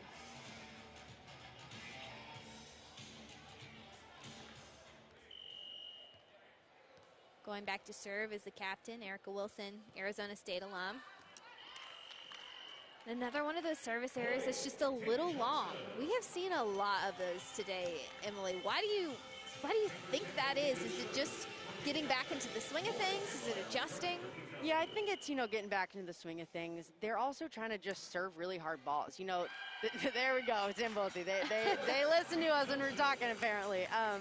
But yeah, I think with the service pressure, you want to put in really tough serves, which means you're probably going to miss at a higher clip than normal. You want to knock that team out of system, and the best way to do that is put in a really tough serve. And, you might have a few sail out, but we've seen a lot of aces too. Holston tooling that block. Trying to use the outside of those hands, and it pays off. Yeah, Alex Holston, she was one of those people that really surprised me. I remember talking to her at our media day. You see a player like this, so dominant and aggressive, and her coming in to talk to me, it was like, hi, I'm Alex. And I was like, this is really cool to see, see these players be real people. She was such a stud when she played at Florida, a 4-time All-American, 5th in Florida for kills, but just an outstanding player in college and coming here and being really well liked by everyone. Everyone seems to have so many fun things to say about her and getting to know Alex. It's been fun seeing all the players really get to know each other. I know we touched on it earlier, but especially just seeing them connect on a level they haven't been able to, because normally when they go internationally, you're playing with girls that you might not even be able to talk to. They might not even understand English. So I know it's been really big just from a language barrier aspect and getting to know the people you're playing with and really forming deeper connections. Yeah, all the staff and athletes, living in the same location. It allows a lot of opportunities to bond off the court, which really just makes the experience and watching these athletes even more fun.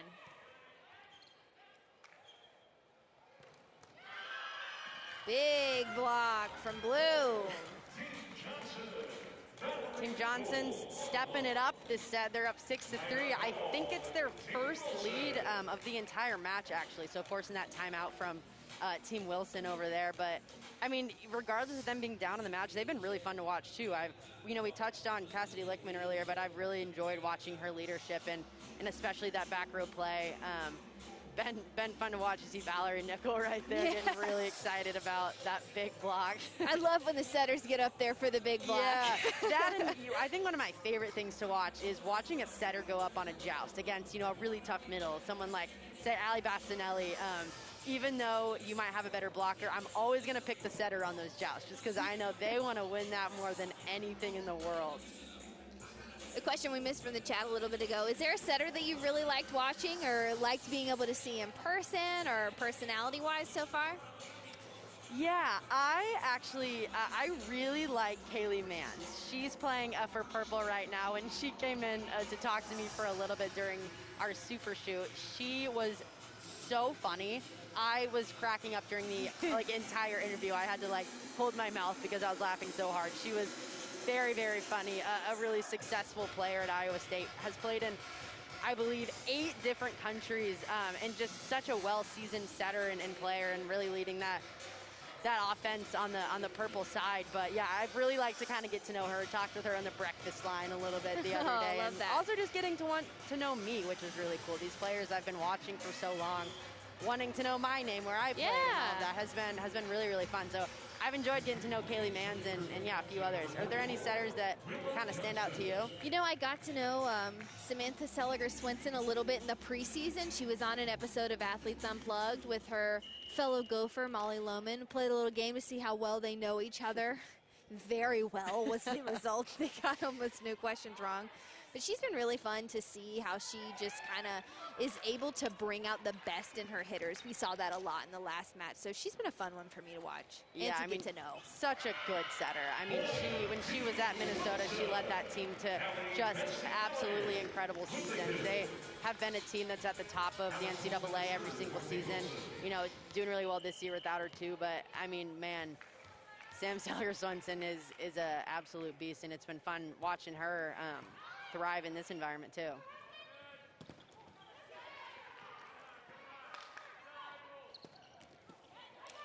You see Odie going up there trying to hit a little row shot over that Bastinelli block.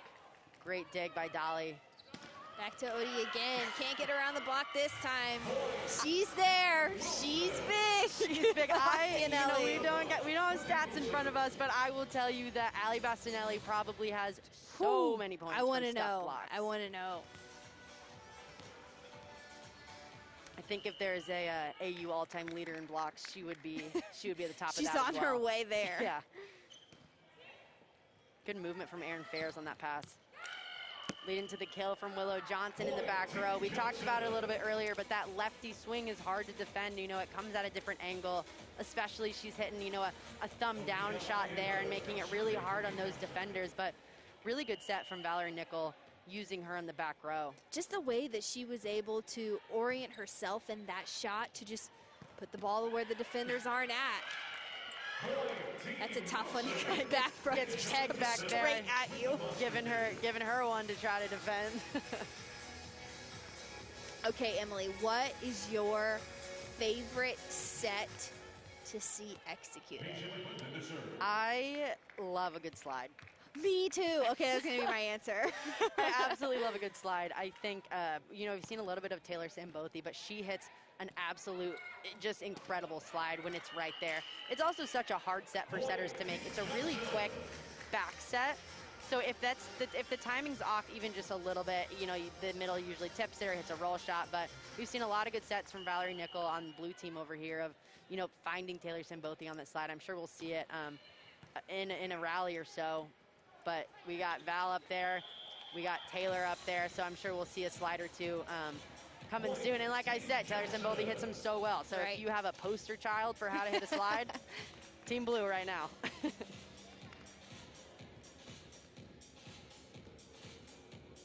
I think I also like a quick back row middle set. I think it's really fun to watch someone, we call that a bick, but it's really fun to watch a bick set and have that middle back come up for a really quick back row hit, because you know that's something that's really systematic and you can only use if you have a really good pass. But that's another one that's really fun to watch.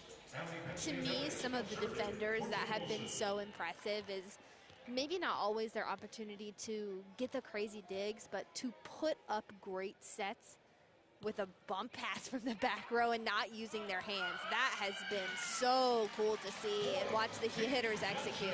Yeah, and we've seen that a little bit this set, but I gotta give shouts to Val right there, just now throwing that down with her left hand, just a absolute power shot. We haven't seen the setters be too offensive really all weekend, but you know, Val going up and hitting that really good dump is, and the shoulder dig.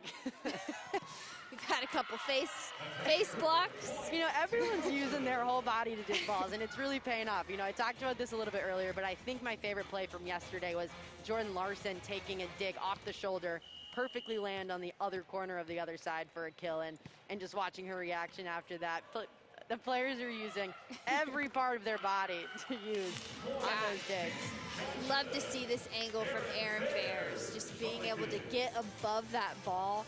And the trajectory that it goes down straight down just makes it so hard to defend. Yeah, and we're seeing Team Blue really fired up right now. You know, if Team Wilson gets to that 10th point, they do win the match, but hopefully we can get a set win from Team Blue right here and get some points racked up for them. Sure. They're looking pretty solid this set.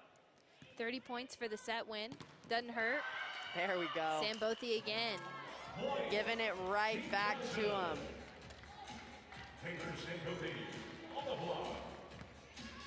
See that one again. Taylor Sambothi seals that block really well, reaching her hands all the way over and pushing it back, and big stuff block. Ooh. You know, I'm going to go ahead and say that's another one of my favorite sets. The one-handed set to the middle, that's a really, really tough ball to give. Obviously, you know, that one, it didn't end up with a hit, but that's a really good play by Kaylee Mann, saving that ball, bringing it back over and letting her hitter have an opportunity to put it down. Super hard to react to. Very, very hard to react to from a blocking standpoint, too.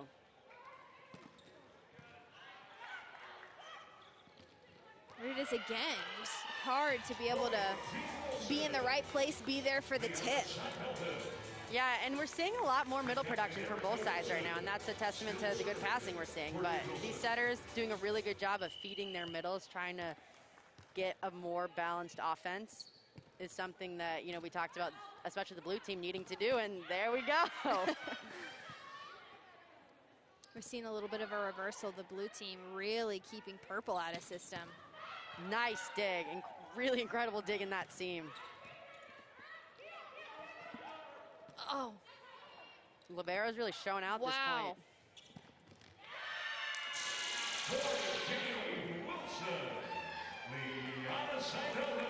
See Kaylee Mann's taking a breather. There's a long rally back and forth. That dig, I think, was my favorite of the day. That was an absolutely incredible play. You see Dolly on the other side coming in to save that ball. Really good defensive plays by both sides. Really impressed by these liberos, too. You know, there's only 4 of them, and they're absolutely showing up for their team.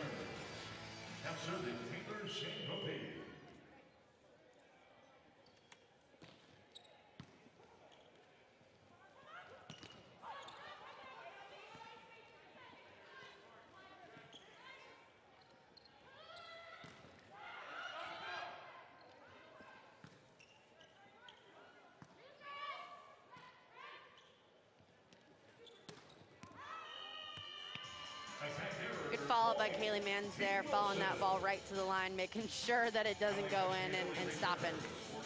Yeah, you see a little frustration there from Odie. I know you just want to take advantage when you do get that rare free ball, but... Yeah, I can see the frustration in her face. The arms behind the head, like, why? I love this. From the chat, after long rallies, I instinctively reach for my inhaler. You and me both. I feel myself starting to hold my breath the longer that it goes on.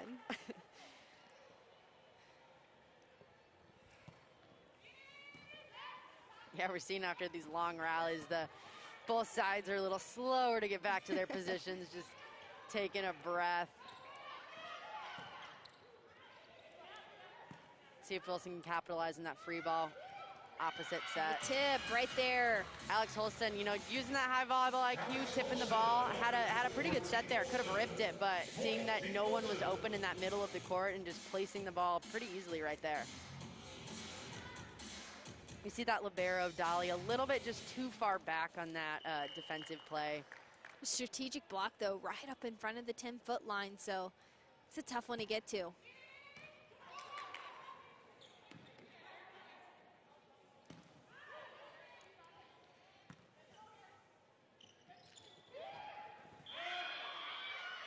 Really smart set there by Kaylee Mann. She sees Odie running back from saving a ball all the way off the court. She sees that back set to Holston. There's probably not going to be a blocker there, and if it is, she's going to be late. So forcing that set, really smart play by Kaylee Mann.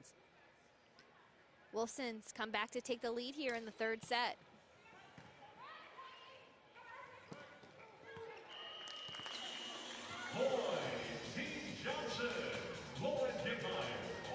Yeah, we're seeing Team Johnson, you know, get some momentum, get a little more production out of their hitters here. Val Nickel putting in a good ball.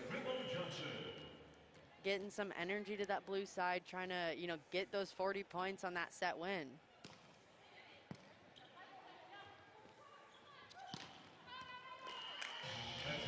Saw what she was trying to do there with the cross shot.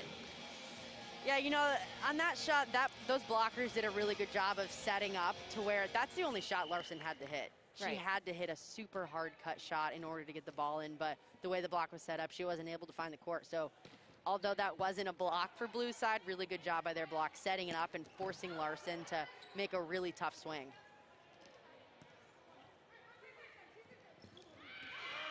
Another tip there right at the 10-foot line.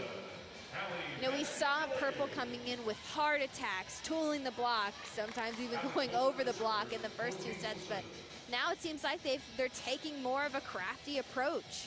Yeah, taking more of a crafty approach when that set isn't quite there. You know, maybe both teams' shoulders are getting a little fatigued. This is their 3rd match of the weekend, but they are scoring with those off shots. So we're seeing a lot of smart plays by them, mixing it up, hitting in some roll shots, a few tips, a few sets over the net, but still scoring on those plays where it might not be a boom, boom play.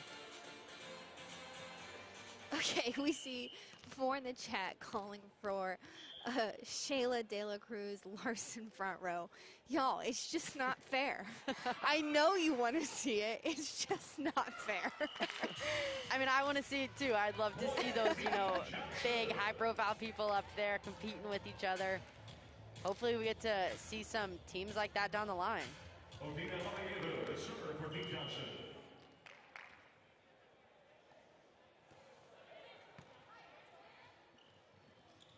There's that slide. Yeah, successful for Team Purple over there. Ali Bastinelli, just such an athletic player, being able to get up and hit that slide pretty well.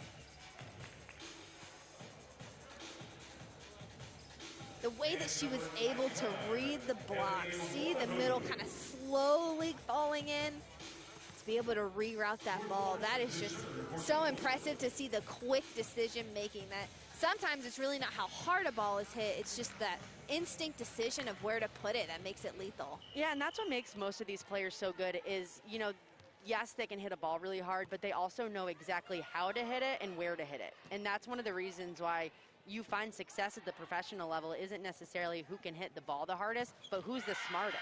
All right, I see a comment in the chat. I don't think Purple's libero has missed a pass yet. Wow. Okay, let me put you on Nomaris Velez.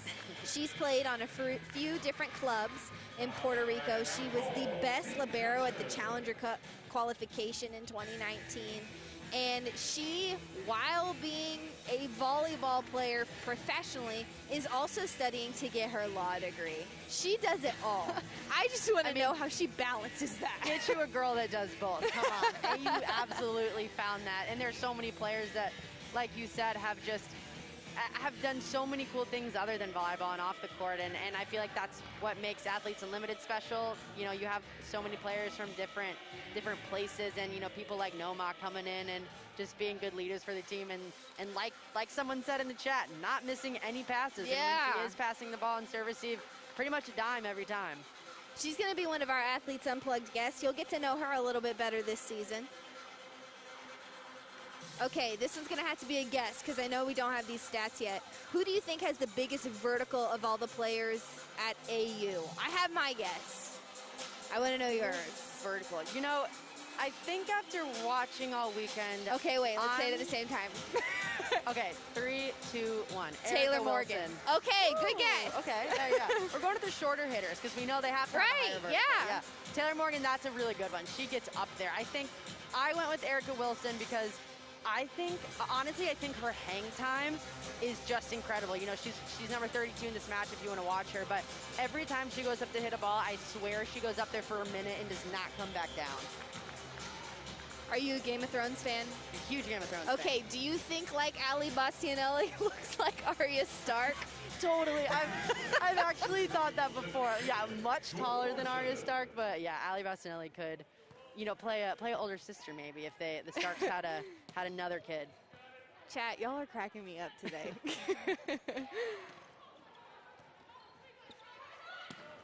Aaron Ferris is another one of those who probably has a really high vert. Yeah. God, you see Erica Wilson go up there. I don't think she's come down yet. Where is she? I don't even see.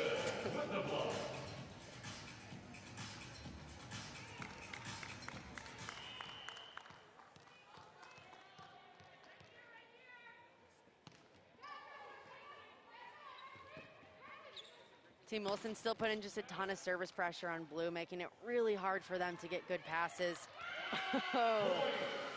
There they are again, this crafty purple team that has come together in the third set. Yeah, we call that the donut area. So there's a big, you know, the middle of the court, we call it the donut area, a big circle, if you will.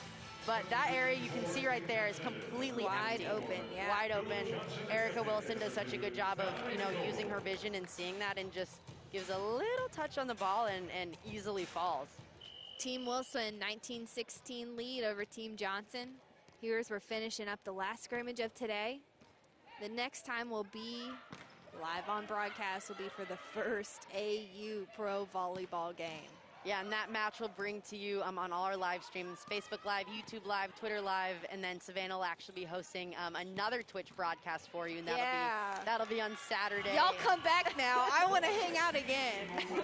That'll start Saturday at 5 p.m. Eastern, and then another match that same night at 8 p.m. Eastern is actually televised on FS2. So we'll have 6 matches for you from Saturday to Monday, and it'll be really fun to get started and get these teams really going in real competition, you know? These are scrimmages. They might not seem like it, but once these real matches start, I mean, it's gonna be a lot of fun.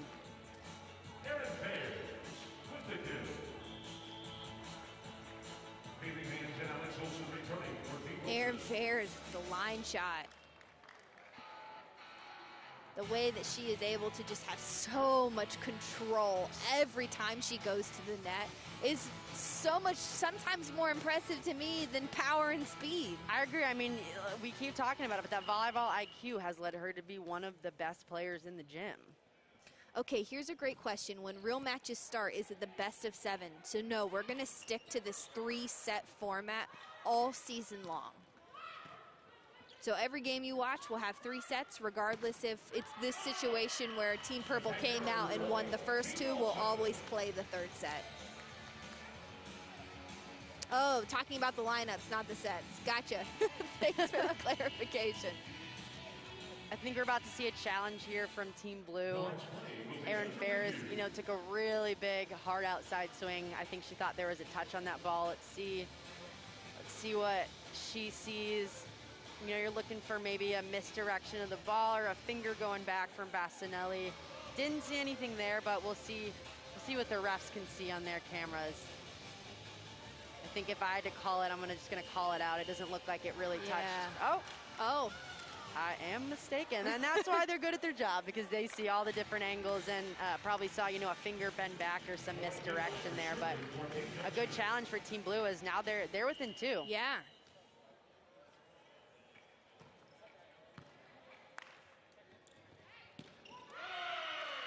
Bastinelli back at it again. Back at it again. I mean, if I had to pick an MVP of this match, I think I'm going to Bastinelli. She has been absolutely on fire. And, you know, we'll probably see her put in a really hard serve here. Really good at serving, a really hard float serve. Starts pretty far back, too. Just a cannon of a serve. Great pass. Aaron Fairs putting some speed on that one right back at Bastinelli. Aaron Fairs sees that Bastinelli's back row, a middle playing back row. You typically, you know, want to hit the ball at them. You assume they probably can't play the best defense. So a really smart shot by Fairs and targeting Bastinelli on that outside play. Hitting that cut shot with some major speed. Okay, yes to the most recent question in the chat. You can change your unlimited club member pick during the season. You can go in and make that change. There's a bunch of conversation going up. I'm trying to keep up with you guys. I'm like half watching this game and then trying to answer all of your questions. Team Johnson making a big comeback right now, tying it up at 21. First to 25 wins. You know, got to win by 2 here. Seen a lot of...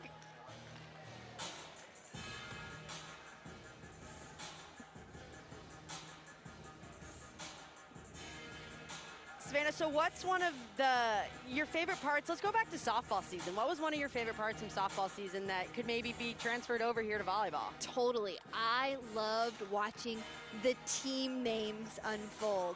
I remember we had the Blue Angels, the Fanta Girls, I want to say it was Clementine Cuties. There were all these different team names, and the players really got into it. They started ordering different props on Amazon. So it was little things like that as chemistry started to build amongst these athletes. And those team points really matter. You know, your individual points are obviously going to help you move up and down the leaderboard, but if you're on a good team, you are going to rack up points all season, and the best way to do that, especially in volleyball, is having team chemistry and having fun practices, doing those things that start to create that team morale is is how you can really shoot up on the leaderboard, winning sets and winning matches. Yeah, and we talk about, you know, having good chemistry. A lot of that starts from that setter-hitter connection. So you're going to see a lot of these teams as we start drafting pick setters or, you know, pick hitters that they really gel with. If we have a setter as a captain, they're probably going to pick, you know, a middle that they really gel with well and feel really comfortable setting. You know, we saw Sam Seliger-Swenson on a team with Taylor Morgan, knowing those two players played together at Minnesota. Right. Having that good setter-hitter connection, but at the same time, you want players that pass well together. So on that back line, you know, you have outsides that might be passing well with a libero next to them, but having that ability to change every week and still being comfortable is a big deal as the players think about drafting teams. Definitely. We got a tie ball game here, deciding who gets these last couple set points. Team Johnson with a big point right there, going up by 1 here in these just final couple rallies back and forth at the third set. Yeah, you know, Team Wilson has already kind of clinched that match win with total points just from ability of points that Team Blue can score. But, you know, Team Blue can still come back, win this set, get an extra 40 points to their total. And that's going to be really big as we move into picking captains and, you know, MVP votes of tomorrow's draft. Okay, we're right here down to the wire. Emily, we've kind of seen some back and forth between these two teams in the third set. What do you think it's going to take to be able to come out on top here as they battle back and forth? You know, I'm always going to come down to, I think it starts in serve and pass. I think you got to put in a really solid serve and limit your errors there, and then you really got to pass the ball, especially when it's tight right now. You have to be able to control it from serve receive. So we'll see Larson and Wilson and Nomaris back there right now. They really need to get a good pass in here so Kaylee Mans can have a lot of decisions up there as she's setting this ball. And there you go. Yeah, you know, I mean, just speaking it into existence serve and next pass, to me. It all starts in serve and pass. You put in a really hard serve, you're probably going to be successful. We got set point for Team Johnson right now, trying to get 1 set win on the day. Erin Fair is starting him off with a tough serve. She's been a key for Team Blue today, especially here in this third set.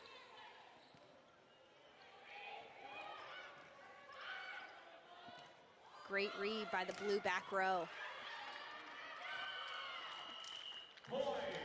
And there it is, Team Johnson able to come back and take this third set. I love that for them. They did struggle in the beginning of this game trying to find a rhythm, and that is what I love about the AU volleyball athletes. They have good energy. They want to be here. They want to compete, and I feel like we just saw that on display in this scrimmage game. Yeah, you know, they might not have won the first 2 sets, but they did not quit that third set at all. They really, you know, stayed on top of their game and really made sure they got some points headed into tonight and the draft tomorrow, but you saw no quit from that team over there, and that's just a testament to how mentally strong these players are, staying in and having the ability to stay in this game, and just so much fun to watch them come back and win that third set. Yeah, this has been so awesome for us. We've got to see the scrimmages for the past couple days, but for fans to finally get to watch these matches and see this competition in action. So don't go anywhere, because we're coming back to Twitch. We're coming on your TVs in just a week, so we want to stay connected with you guys. Couple things I'm going to put you on before we go. Follow AU Pro Sports on social media. Stay up to date and check out the Unlimited Club. It's how you can be more involved. I've been Savannah Collins, joined by Emily Eamon. Emily, take us out today from these scrimmages. Thank you guys for joining us. It's been a blast interacting with you. Follow auprosports.com and AU Pro Sports social media. I'm at Emily Eamon on Twitter, and she's at SavvyCo on Twitter. So thank you guys for tuning in, and it's been so much fun being with you here today. And stay up to date. We got things coming up for you, an AU launch event, opening ceremonies, first brew. So many things coming at you, so make sure you're following along, staying with us on all the action here at Athletes Unlimited. We love you, chat. You guys are awesome. You have my heart. Savannah's about to have a lot of fun with you guys, so thank you so much for being here. As we for kick Savannah off Collins, I'm Emily Eamon. Thank you for joining us.